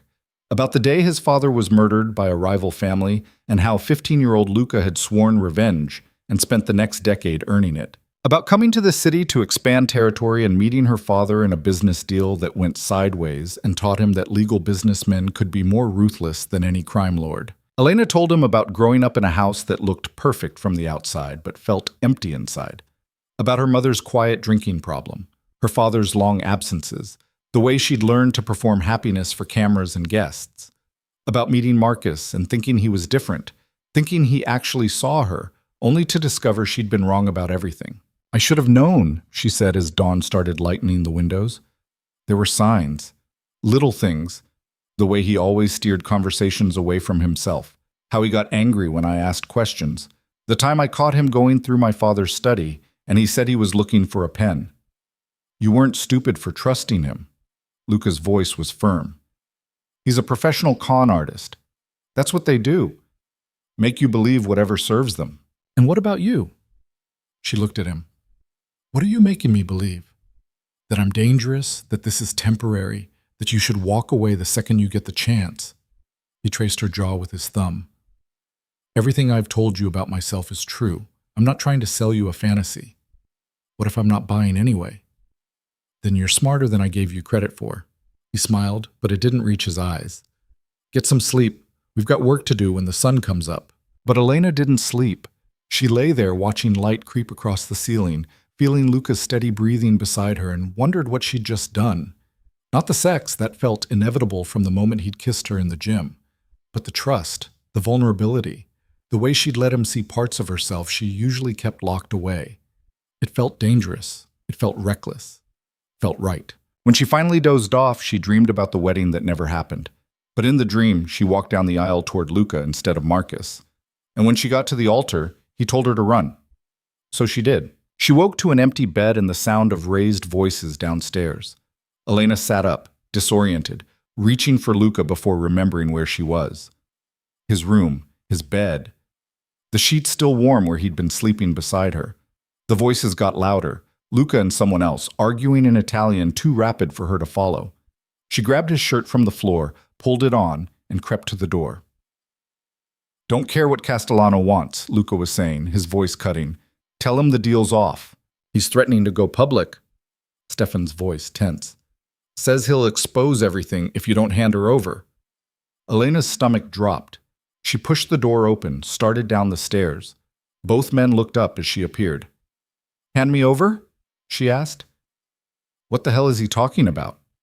Luca's expression went carefully blank. "Go back upstairs." "No. Tell me what's happening." "Elena, tell me." He exchanged a look with Stefan, who took the hint and disappeared. When they were alone, Luca ran a hand through his hair. He looked exhausted, she realized. Whatever sleep he'd gotten hadn't been enough. Castellano made contact an hour ago. He wants Marcus to have access to you.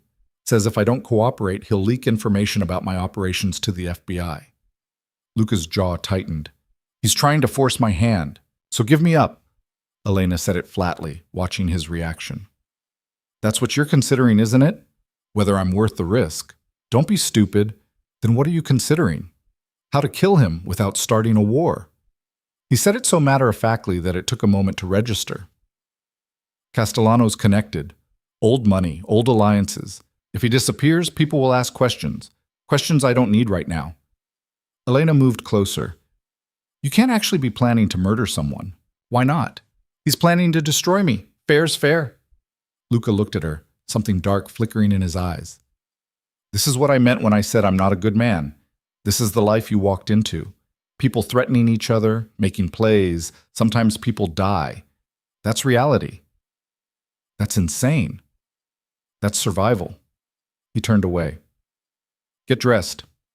We need to move you to a more secure location until I figure out how to handle this." "Move me where?" "I have a place outside the city. Remote, defensible. You'll be safe there while I deal with Castellano and Marcus." "You mean while you decide whether to kill them?" "Among other options, yes." He headed toward the stairs. "Get dressed. We leave in 30 minutes." Elena stood there in his shirt, her mind racing. Everything was moving too fast, spinning out of control. A week ago, her biggest problem was choosing wedding flowers.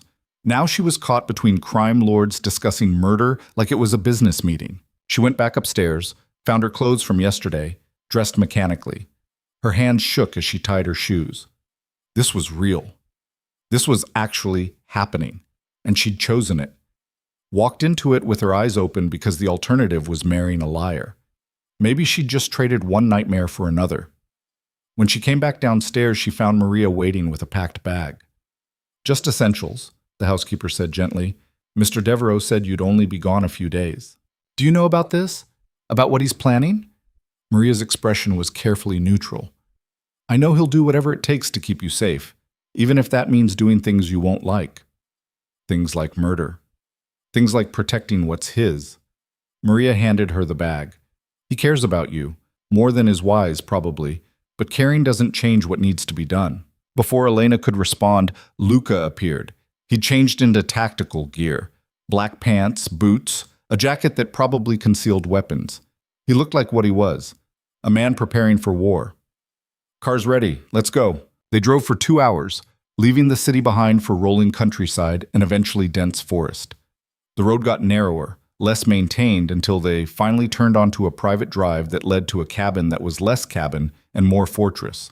Stone walls, reinforced door, security cameras everywhere. "Home sweet home," Luca said, killing the engine. Inside was surprisingly comfortable. Furniture that looked lived in, a kitchen stocked with supplies, windows that offered views of the surrounding woods while remaining bulletproof. Elena set her bag down, looking around. "You've used this place before." "A few times, when things got complicated." He moved through the space checking systems, making sure everything was secure. "There's a bedroom upstairs, bathrooms through there. You've got food, water, entertainment, everything you need to wait this out." "Wait while you do what, exactly?" "While I solve the problem." He finally stopped moving, turned to face her. "Castellano's made his move, now I make mine. Could be negotiations, could be something else. Depends on how reasonable he's feeling. And if he's not reasonable, Then I stopped being reasonable too. Luca moved closer, his expression softening slightly.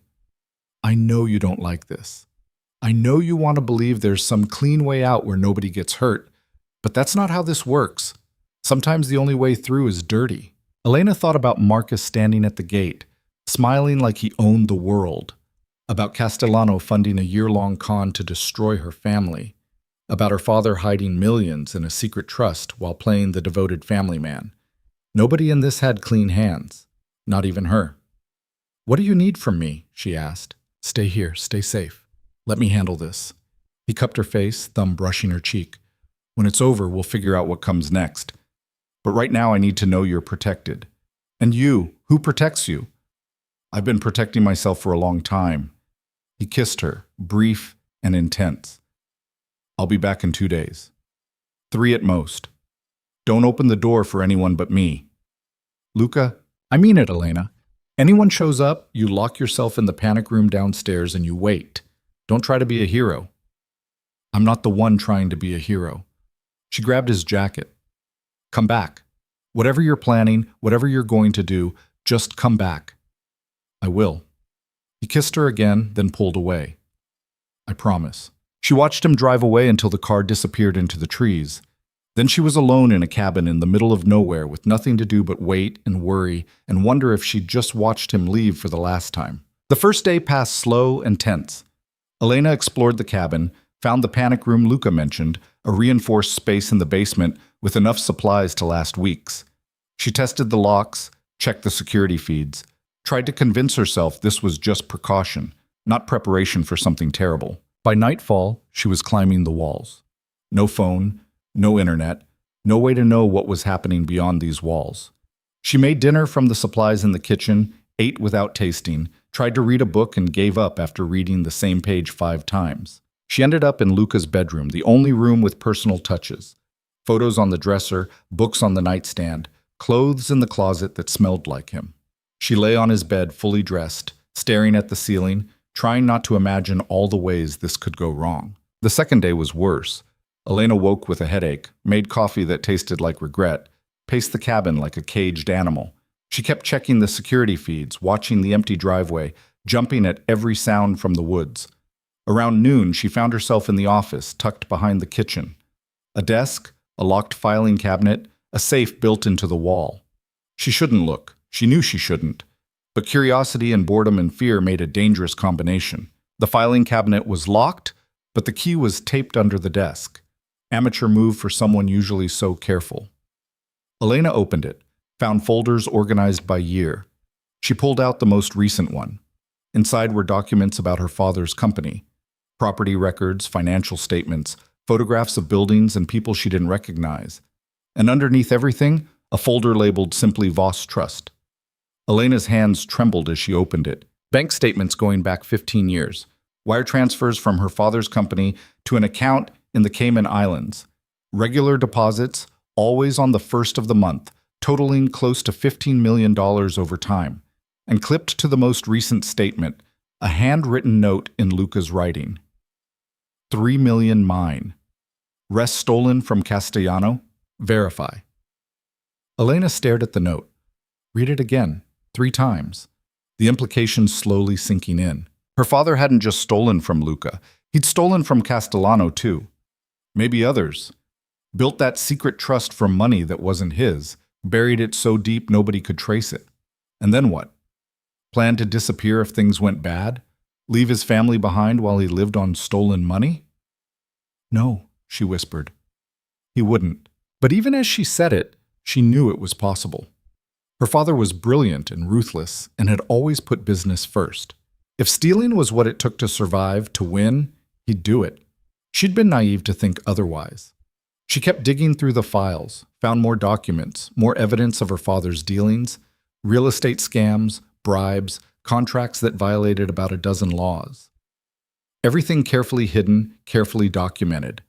Luca had been investigating for years. And then she found the marriage license. Her wedding license, dated 2 weeks before the ceremony. Marcus's signature at the bottom, right next to hers.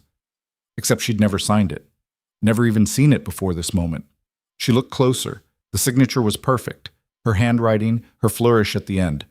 But she hadn't written it, which meant someone had forged it. Filed paperwork declaring them married before the wedding ever happened. Why would... She stopped, stared at the date. 2 weeks before the wedding, right around when Marcus had started talking about adding her to his accounts, to his insurance, making her beneficiary on various investments. He'd been setting up a paper trail, making it look like they were already married legally so that when the trust became accessible, when whatever was hidden there came to light, he'd have claim to half of it. Maybe all of it, if she died under mysterious circumstances. Elena felt sick. She had been that close to walking into a trap that would have ended with her death and Marcus living rich on stolen money. The sound of tires on gravel made her freeze. She shoved the files back into the cabinet, locked it, replaced the key, and ran to the security monitors. A black SUV was pulling up to the cabin. For a second, her heart leaped, Luca coming back early. Then the door opened and Marcus got out.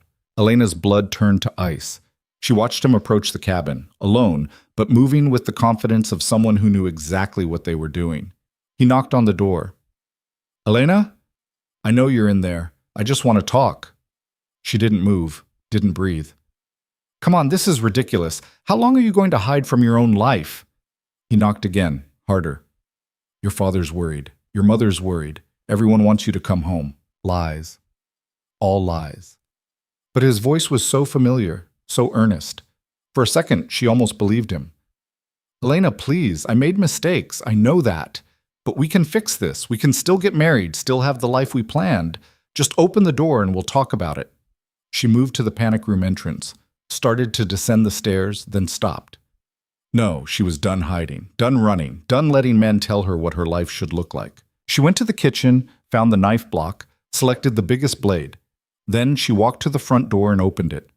Marcus's expression flickered surprise to relief to something calculated so fast she almost missed it. "Thank God. I was starting to think..." He saw the knife. "What are you doing?" "Protecting myself." Elena kept the blade between them. "How did you find me?" "Followed Devereaux's security. Wasn't that hard." He took a step closer. She raised the knife. He stopped. "Elena, this is crazy. Put that down. You forged my signature on a marriage license. You were planning to kill me, and you think I'm the crazy one?" His mask slipped.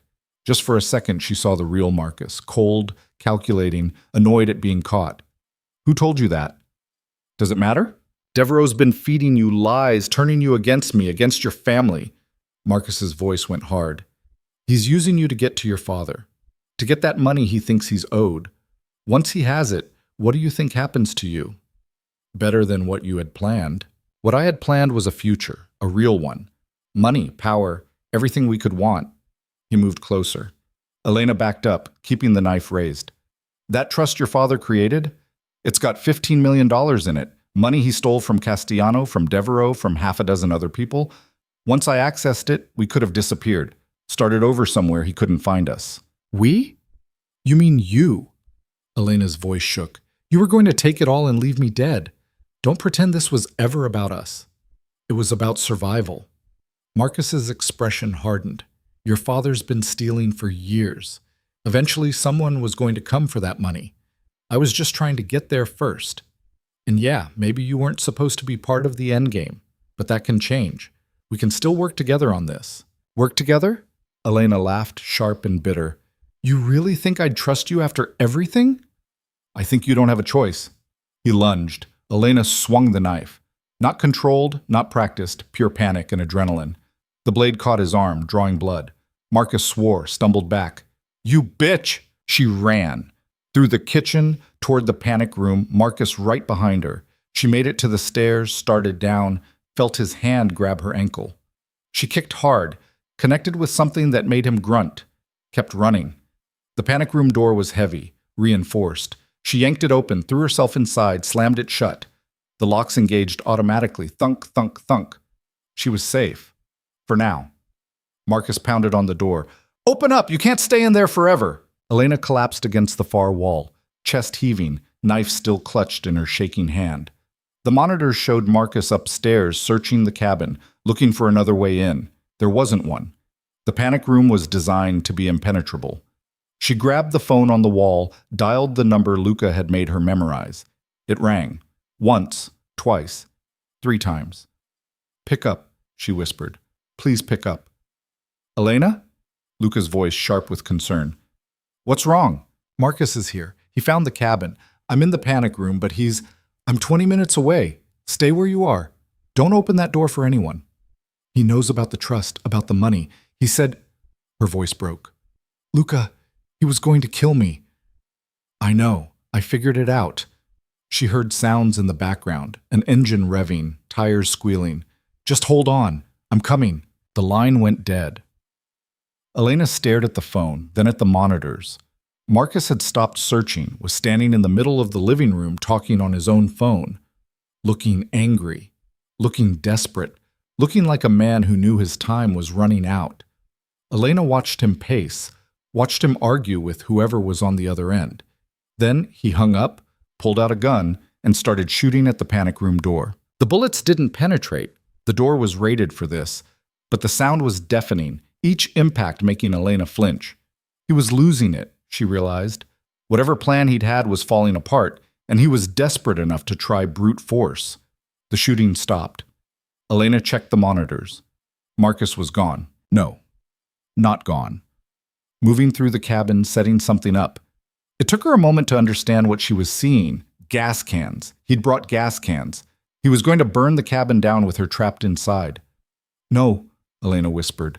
"No, no, no." She grabbed the phone again. No dial tone. Marcus must have cut the line. The panic room had air filtration, could handle smoke for a while, but eventually, the smell of gasoline drifted through the ventilation. Then smoke. Elena watched the monitors as flames engulfed the cabin, watched Marcus stand outside, silhouetted against the fire, waiting. The heat made the monitors flicker, then die one by one.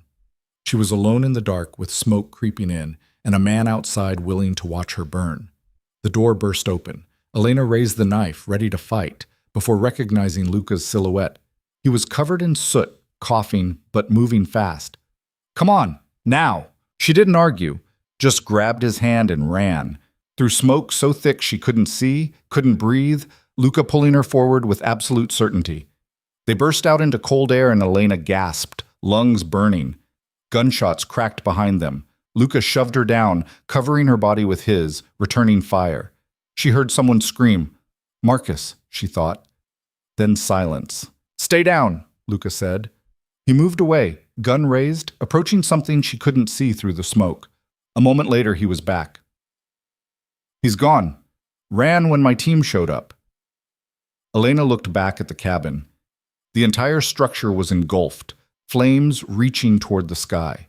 Everything inside, the files, the evidence, the proof of what her father had done, burning. "The documents," she gasped. "All your evidence. I have copies, multiple locations." Luca helped her up, examining her for injuries. "Are you hurt?" "No, scared, but not hurt." She looked at him. Really looked. His face was streaked with ash, his jacket torn, blood on his hands that might have been his or Marcus's. "You came back." "I said I would." He pulled her close, pressing his face into her hair. "When you called. When I heard fear in your voice." His arms tightened. "I'm sorry. I shouldn't have left you alone. I thought this place was secure." It was. Until Marcus decided to burn it down. Elena's voice shook. "He told me everything. About the trust, about planning to kill me. He said if I helped him, we could take the money and run." "And you said?" "I stabbed him." Luca pulled back, something like pride flickering across his face. "Good. I mean, I tried to stab him. Mostly I just cut his arm and ran." She laughed, slightly hysterical. "I'm really bad at violence." "You're alive. That's what matters." He kissed her forehead, then pulled out his phone. "Stefan, situation's contained. Send cleanup crew to the location. And put out word. Marcus Hale is now a target. I want him found." "You're going to kill him." Elena said it quietly, not quite a question. "Yes." Luca met her eyes. "He tried to kill you, twice. There's no coming back from that." "What about Castellano?" "Castellano made a deal. He gives me information on where your father's hiding the trust money. I leave him breathing. I've got what I need from him. Luca's expression hardened. Marcus refused to deal, so now he pays the price. Elena thought about the man she'd almost married. The lies, the manipulation, the year of her life stolen for his greed. The marriage license forged in her name. The look in his eyes when he'd realized she wouldn't help him, when he'd pulled the gun and decided if he couldn't have the money, neither could she. "Okay," she said. "Okay. Do what you need to do." She leaned against him, exhausted. "I'm done pretending there's a clean way out of this." They drove back to the city in silence, Elena watching the landscape pass while her mind replayed everything. Marcus's face at the cabin door, the sound of bullets hitting reinforced steel, flames reflected in Luca's eyes when he'd burst in to save her. She'd crossed a line. Couldn't go back to being the girl who believed in fairy tale endings and justice systems that actually worked. That version of herself had died in the bridal suite a week ago. This version, the one who'd stabbed her ex-fiancé and watched a crime lord order his execution without flinching, was all that remained. "What are you thinking?" Luca asked as they pulled up to his estate. "That I don't recognize myself anymore." "Is that good or bad?" "I don't know yet." She looked at him. "But I know I can't go back. To my old life, my old self. Even if Marcus disappeared tomorrow, even if my father somehow fixed everything, I can't pretend I don't know what I know now." "So what do? "I figure out what comes next."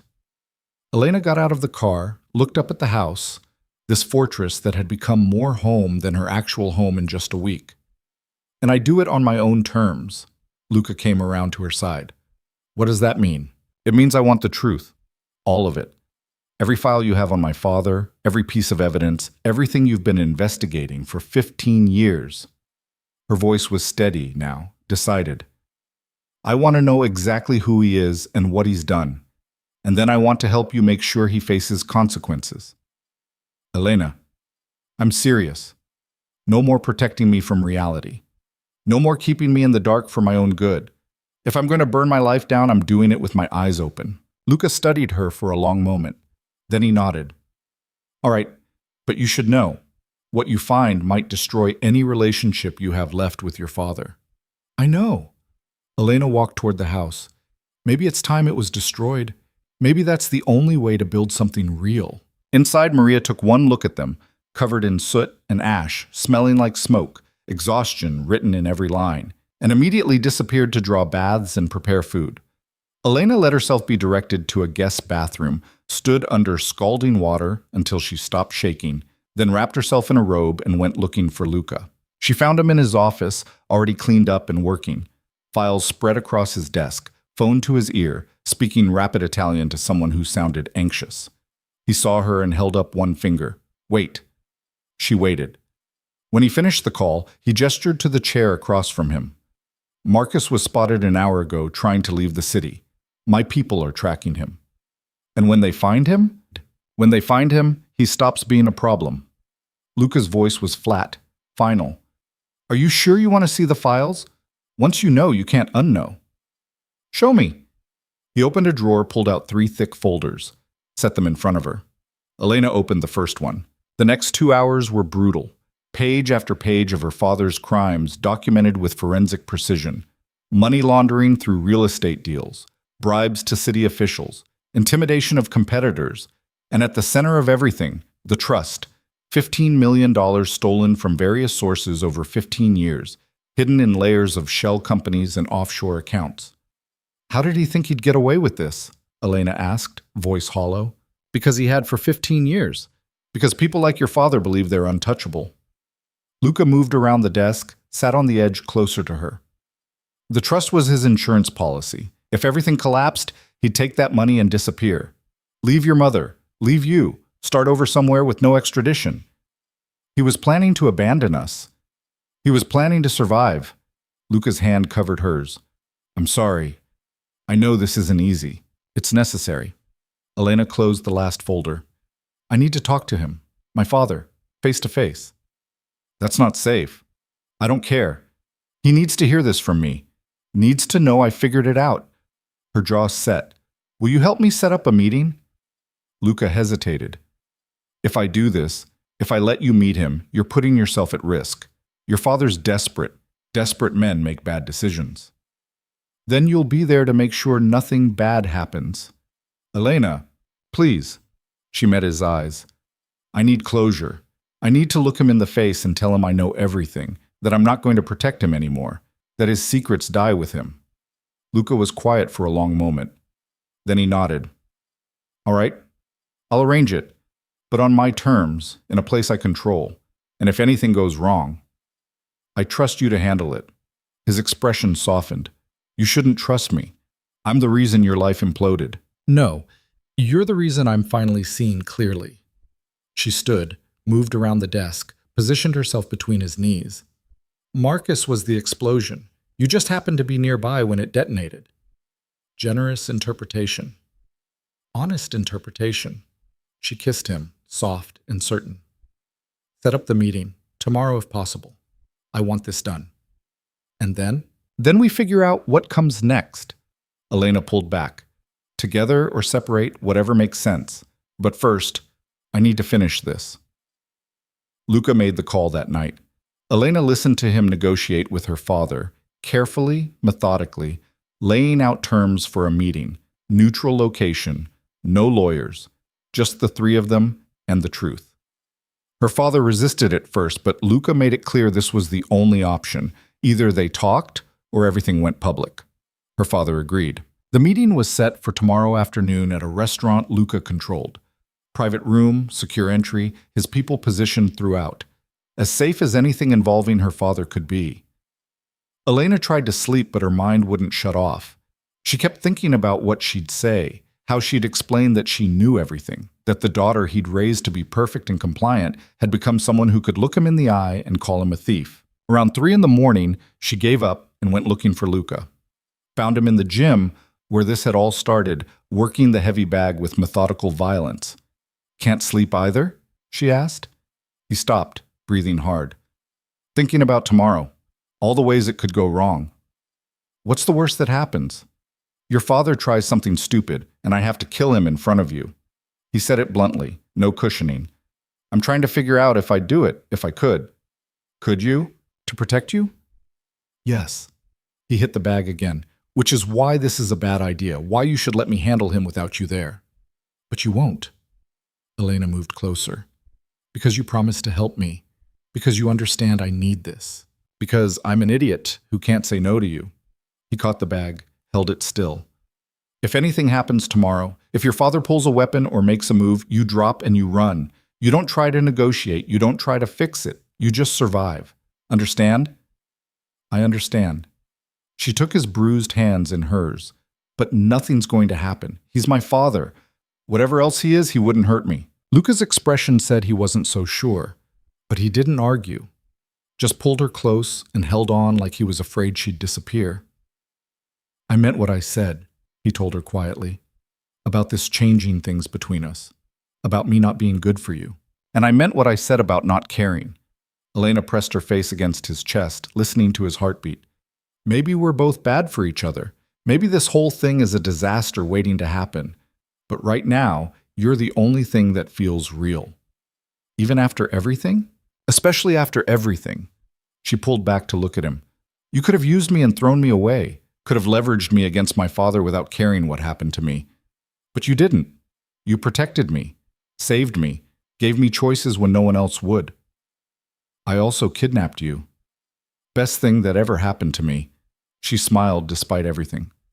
How messed up is that? Pretty messed up. He kissed her forehead. But I'll take it. They stayed like that for a while, holding each other in the dim gym while dawn crept closer, and the meeting loomed. Elena tried not to think about seeing her father again, about the confrontation waiting, tried to just exist in this moment where she felt safe and seen and less alone than she'd been in years. Tomorrow would be brutal. Tomorrow would change everything. But tonight she had this. And for now, that was enough. The restaurant was the kind of place where powerful people met to discuss things they didn't want recorded.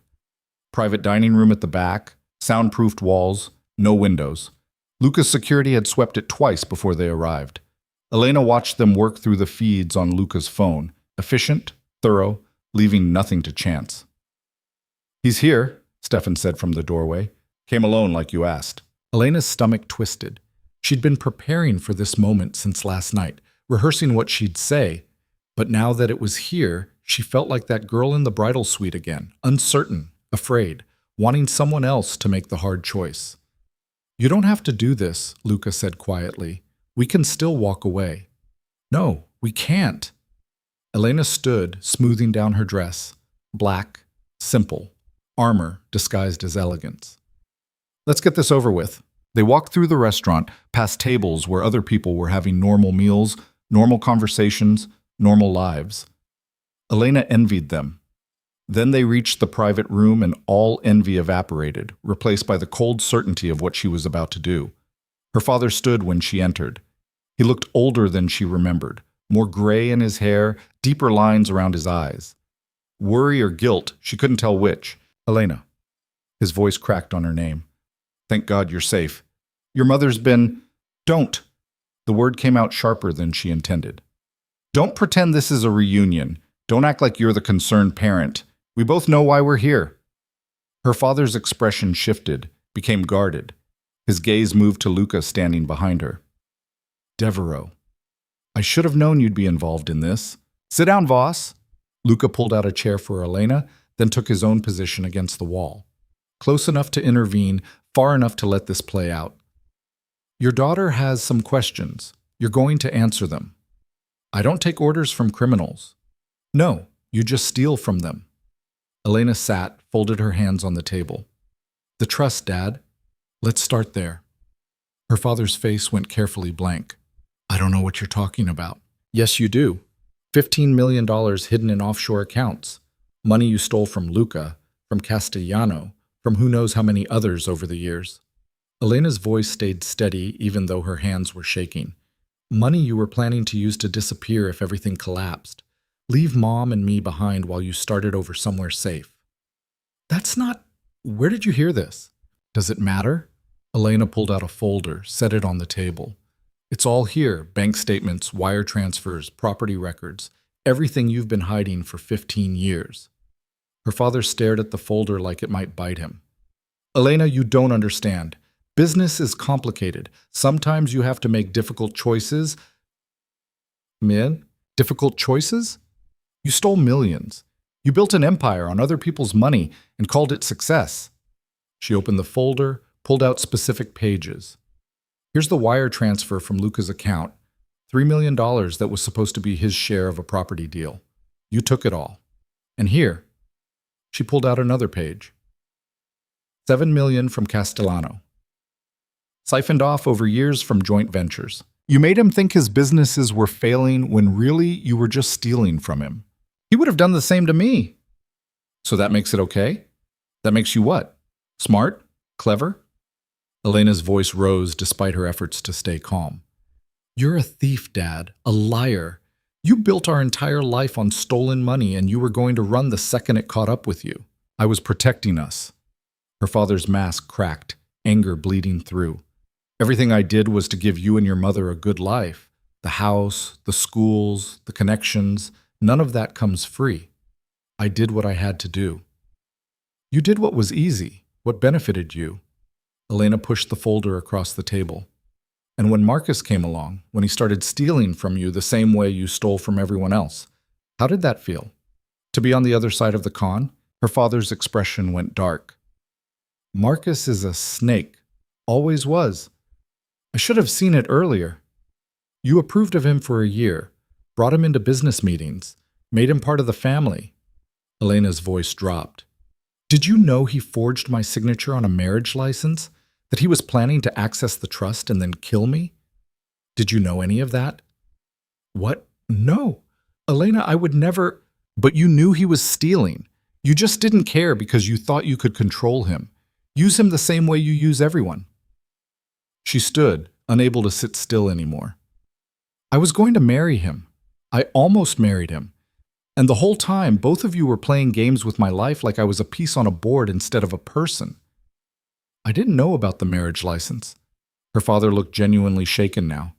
I swear if I'd known he was planning to hurt you, what would you have done? Stopped him? Protected me? Elena laughed bitterly. You can't even protect yourself. Castellano's been planning revenge for a decade. Marcus saw an opportunity and took it, and now Luca's sitting on enough evidence to destroy you completely. The only reason you're not in federal prison right now is because he hasn't decided whether you're worth the effort. Her father's gaze shot to Luca. What do you want? Money? I can get you the $3 million back. More, if that's what it takes. I don't want your money. Luca's voice was ice. I want you to understand that your daughter almost died because of choices you made 15 years ago. Because you couldn't resist stealing from people who don't forget and don't forgive. Marcus was Castellano's weapon. If Elena hadn't run when she did, she would be dead, Elena finished.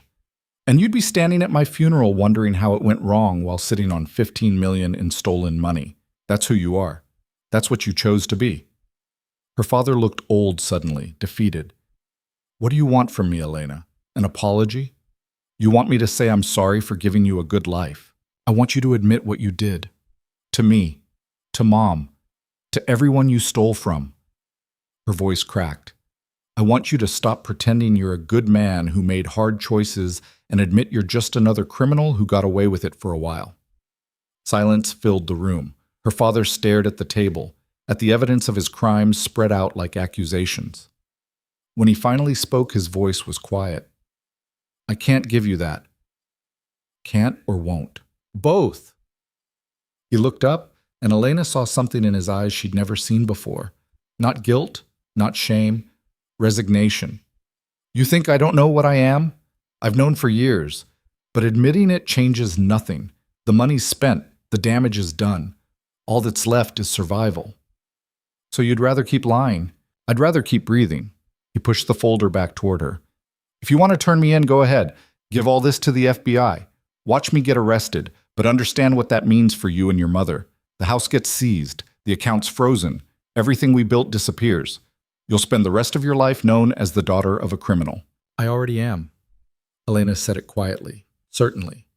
I've been that since the moment Luca showed me the truth. The only difference is now I'm choosing not to pretend otherwise. Her father's expression hardened. Then you're a fool. This world doesn't reward honesty. It rewards strength, power, the ability to take what you want and keep it. I taught you better than this. No. You taught me how to perform, how to smile for cameras and play the perfect daughter while you stole from everyone around you. Elena picked up the folder. But Luca taught me something different. He taught me that sometimes the only way to survive is to stop pretending, to face the truth head on, even when it destroys everything. Devereaux's using you. Her father stood, anger replacing resignation. You think he's protecting you? He's using you to get to me, to get his money back. Once he has what he wants, where do you think you'll end up? That's my choice to make. Elena moved toward the door. Not yours. Not anymore. Elena, wait. She stopped, turned back. I'm not turning you in. Not yet. But I'm not protecting you anymore either. Whatever consequences come from this, you'll face them alone. The trust, the stolen money, all of it. That's your problem now. Mine is figuring out who I am without you. You're my daughter. No. Her voice was steady now, final. I'm someone who used to be your daughter. The girl who believed in you, who thought you were strong and brilliant and worth admiring, she died the day I learned the truth. What's left is someone who has to figure out how to live with what she knows. She walked out. Didn't look back. Didn't let herself feel the weight of what she'd just done until she was in Luca's car with the restaurant disappearing behind them. Then she shattered. The sobs came hard and choking, years of denial and hope and love for a man who'd never deserved any of it. Luca pulled over, wrapped his arms around her, let her cry against his chest until there was nothing left. No more tears, no more anger, just exhaustion and the hollow space where her family used to be. I'm sorry, he said quietly. Don't be.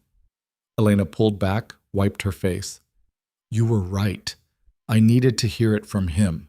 Needed to know he'd choose himself over me every time. She laughed, broken and raw. Stupid of me to hope for something different. It's not stupid to want your father to be better than he is. Luca cupped her face, thumb brushing away tears. It's human. But now you know. Now you can move forward without wondering. Move forward to what? That's up to you. Elena looked at him, this man who'd kidnapped her and saved her, and shown her truths she'd been avoiding her whole life. Who'd protected her when he could have used her? Who'd given her choices when he could have made demands? Luca, about what my father said, about you using me.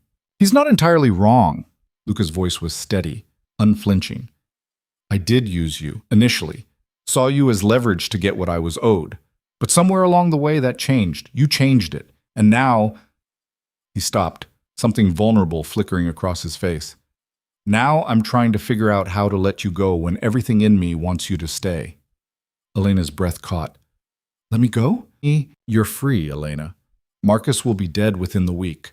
My people found him this morning. Your father knows I have evidence but won't use it as long as he stays away from you. The threat's neutralized, which means you can walk away. Go back to your life or start a new one, whatever you want. You're not trapped here anymore. What if I don't want to leave? Then you're crazier than I thought. But his arms tightened around her.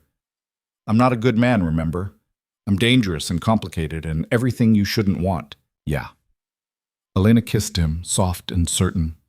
You are, but you're also honest and protective, and the only person who's treated me like I could handle the truth instead of something to be sheltered and controlled.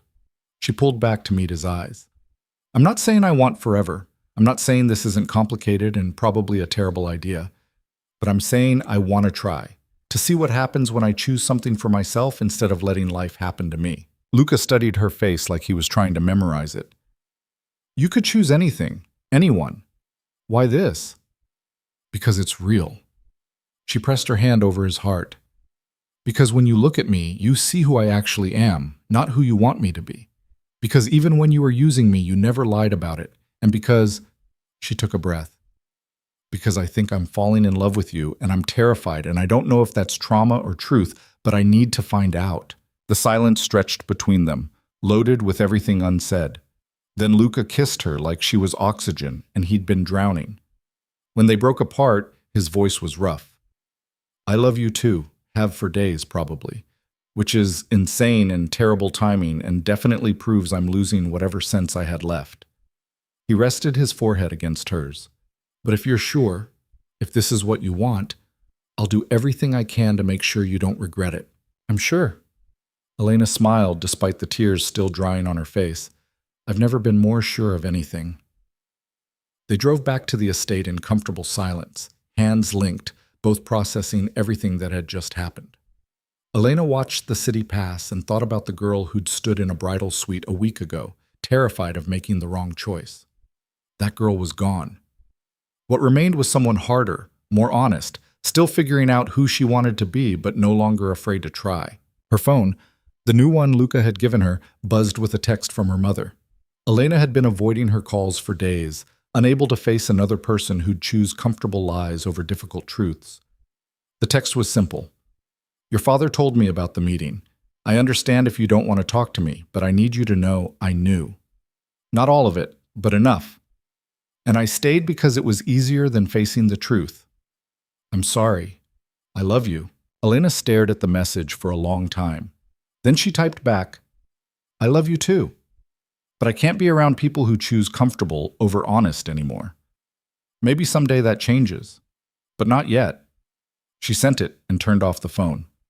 Your mother? Luca asked, apologizing for enabling him, for pretending she didn't know. Elena set the phone aside. I can't forgive her yet. Maybe I never will, but at least she admitted it. That's something. Yeah. Elena looked out the window. It's something. The next few days passed in a strange calm. Marcus was found in a motel 3 states away and never made it to morning. Luca didn't tell her details, and she didn't ask. Castellano quietly left the country, whatever deal he'd made with Luca apparently including a permanent exit. Her father's company started having problems, deals falling through, investors pulling out. Nothing that could be traced back to Luca, but Elena knew he was behind it. A slow revenge instead of a fast one. She spent the time exploring the estate, learning the rhythms of Luca's world. Watched his people come and go conducting business that was half legitimate and half not. Sat in on meetings where money changed hands and territories were negotiated. Saw the machinery of power up close and learned it was less glamorous and more bureaucratic than movies suggested. Bored yet? Luca asked one evening, finding her in the library with a book she'd been pretending to read. Surprisingly, no. Elena set the book aside. I keep expecting to wake up and realize this is temporary, that eventually I'll have to go back to normal life. This is normal life, just a different version of it. He sat beside her. But if you want to leave, I don't. She took his hand. But I do want to figure out what I'm doing here. I can't just be your, what, girlfriend? Partner? The woman who lives in your house? What do you want to be? Elena thought about it. Useful. I want to do something that matters. All those years performing for my father's world, maybe I could actually put those skills to use. I know how his people think, how to navigate their social circles. That's valuable, right? Luca's expression shifted to something calculating. Are you offering to work for me? I'm offering to work with you, she corrected. Use my knowledge of my father's world to help you navigate it, give you access to spaces you couldn't reach otherwise, but as a partner, not an employee. Equal stakes, equal say. That's dangerous. Everything about this is dangerous. Elena moved closer. But I'd rather be dangerous and useful than safe and useless. So, what do you say? Want to teach me how to be a criminal? You're already halfway there. But he was smiling. All right, we'll try it. But you follow my lead until you know what you're doing. No improvising, no hero moves. And if something feels wrong, you walk away. Deal? Deal. They shook on it like business partners, then kissed like something much more complicated. Over the following weeks, Elena learned the trade. How to read people, spot lies, navigate conversations that were really negotiations. Luca introduced her to his contacts, legitimate businessmen who occasionally needed less legitimate services, politicians who took money under tables, lawyers who specialized in gray areas. She played the part of his companion at first, then gradually became someone people dealt with directly. She was good at it, better than she'd expected. All those years watching her father work, learning to read social dynamics, understanding how power moved through rooms, it translated perfectly. She could smile and charm and get information without people realizing they'd given it, could spot weaknesses and opportunities, could play the game her father had taught her, but for herself instead of him. You're terrifying, Luca told her after she'd negotiated a deal that saved them $2 million. Remind me never to underestimate you. Too late. You already did. But she was grinning. I kind of love this. Is that wrong? That I love being good at something morally questionable? Probably. He pulled her close. But I love watching you do it. You're magnificent when you're scheming. Flatterer, honest observer. He kissed her neck. Though if you keep getting better at this, I might have to worry about you taking over. Would that be so bad? Depends on whether you keep me around after the coup. Elena laughed. I'll think about it. But she wouldn't leave. They both knew it. Whatever this thing between them was, love or obsession or two broken people finding each other, it was real. Maybe not healthy, maybe not what either of them had planned, but real nonetheless. 3 months after the wedding that never happened, Elena's father's company filed for bankruptcy. His partners abandoned him, his investors sued, his reputation crumbled. He called her once, asking for help, asking if she knew anything about who was destroying him. No idea, she lied smoothly. Maybe it's just karma catching up. He hung up without saying goodbye. Her mother called more frequently, trying to rebuild a relationship Elena wasn't sure she wanted. They met for coffee occasionally, strained conversations where they both pretended the past could be forgiven if they just tried hard enough. Elena didn't think it could, but she showed up anyway because some part of her still hoped for a mother who'd choose truth over comfort. Are you happy? That her mother asked during one of these meetings. With Devereaux? With this life you're building? Elena thought about it. I don't know if happy is the right word, but I'm honest. I'm doing things that matter to me instead of things that look good to other people. That feels like enough. Your father says he's dangerous. He is, so am I now. Elena met her mother's eyes. You should know, I'm the one helping Luca destroy Dad's company. Me, your daughter. I'm using everything he taught me against him. Her mother was quiet for a long moment, then, good. Elena blinked. What? Good. He deserves it. He used us both for years, built an empire on lies and theft. If you're tearing it down, Good. Her mother's voice was steady. I just wish I'd been brave enough to do it myself. They didn't become close after that conversation. The damage was too deep, the trust too broken. But they had honesty, at least. And sometimes honesty was better than love. 6 months after everything started, Luca proposed. Not with a ring or flowers or anything traditional, just a quiet evening in his office, both of them exhausted from a long negotiation, when he said, "Marry me." Elena looked up from the contract she was reviewing. "What? Marry me? Not because it makes sense or because it's what people do, but because I want to build something with you, something real and complicated and probably doomed, but ours." He moved around the desk. "I know it's too soon. I know we're both disasters, but I also know I don't want anyone else. Just you." Elena's heart hammered. Marriage. The thing she'd been running towards 6 months ago with the wrong person. The thing that had almost gotten her killed. "I need to think about it," she said. "Take your time." She thought for 2 days, weighed the risks and rewards, the sanity and insanity of marrying a crime lord who'd kidnapped her, and then saved her, and then become the most honest relationship she'd ever had. Thought about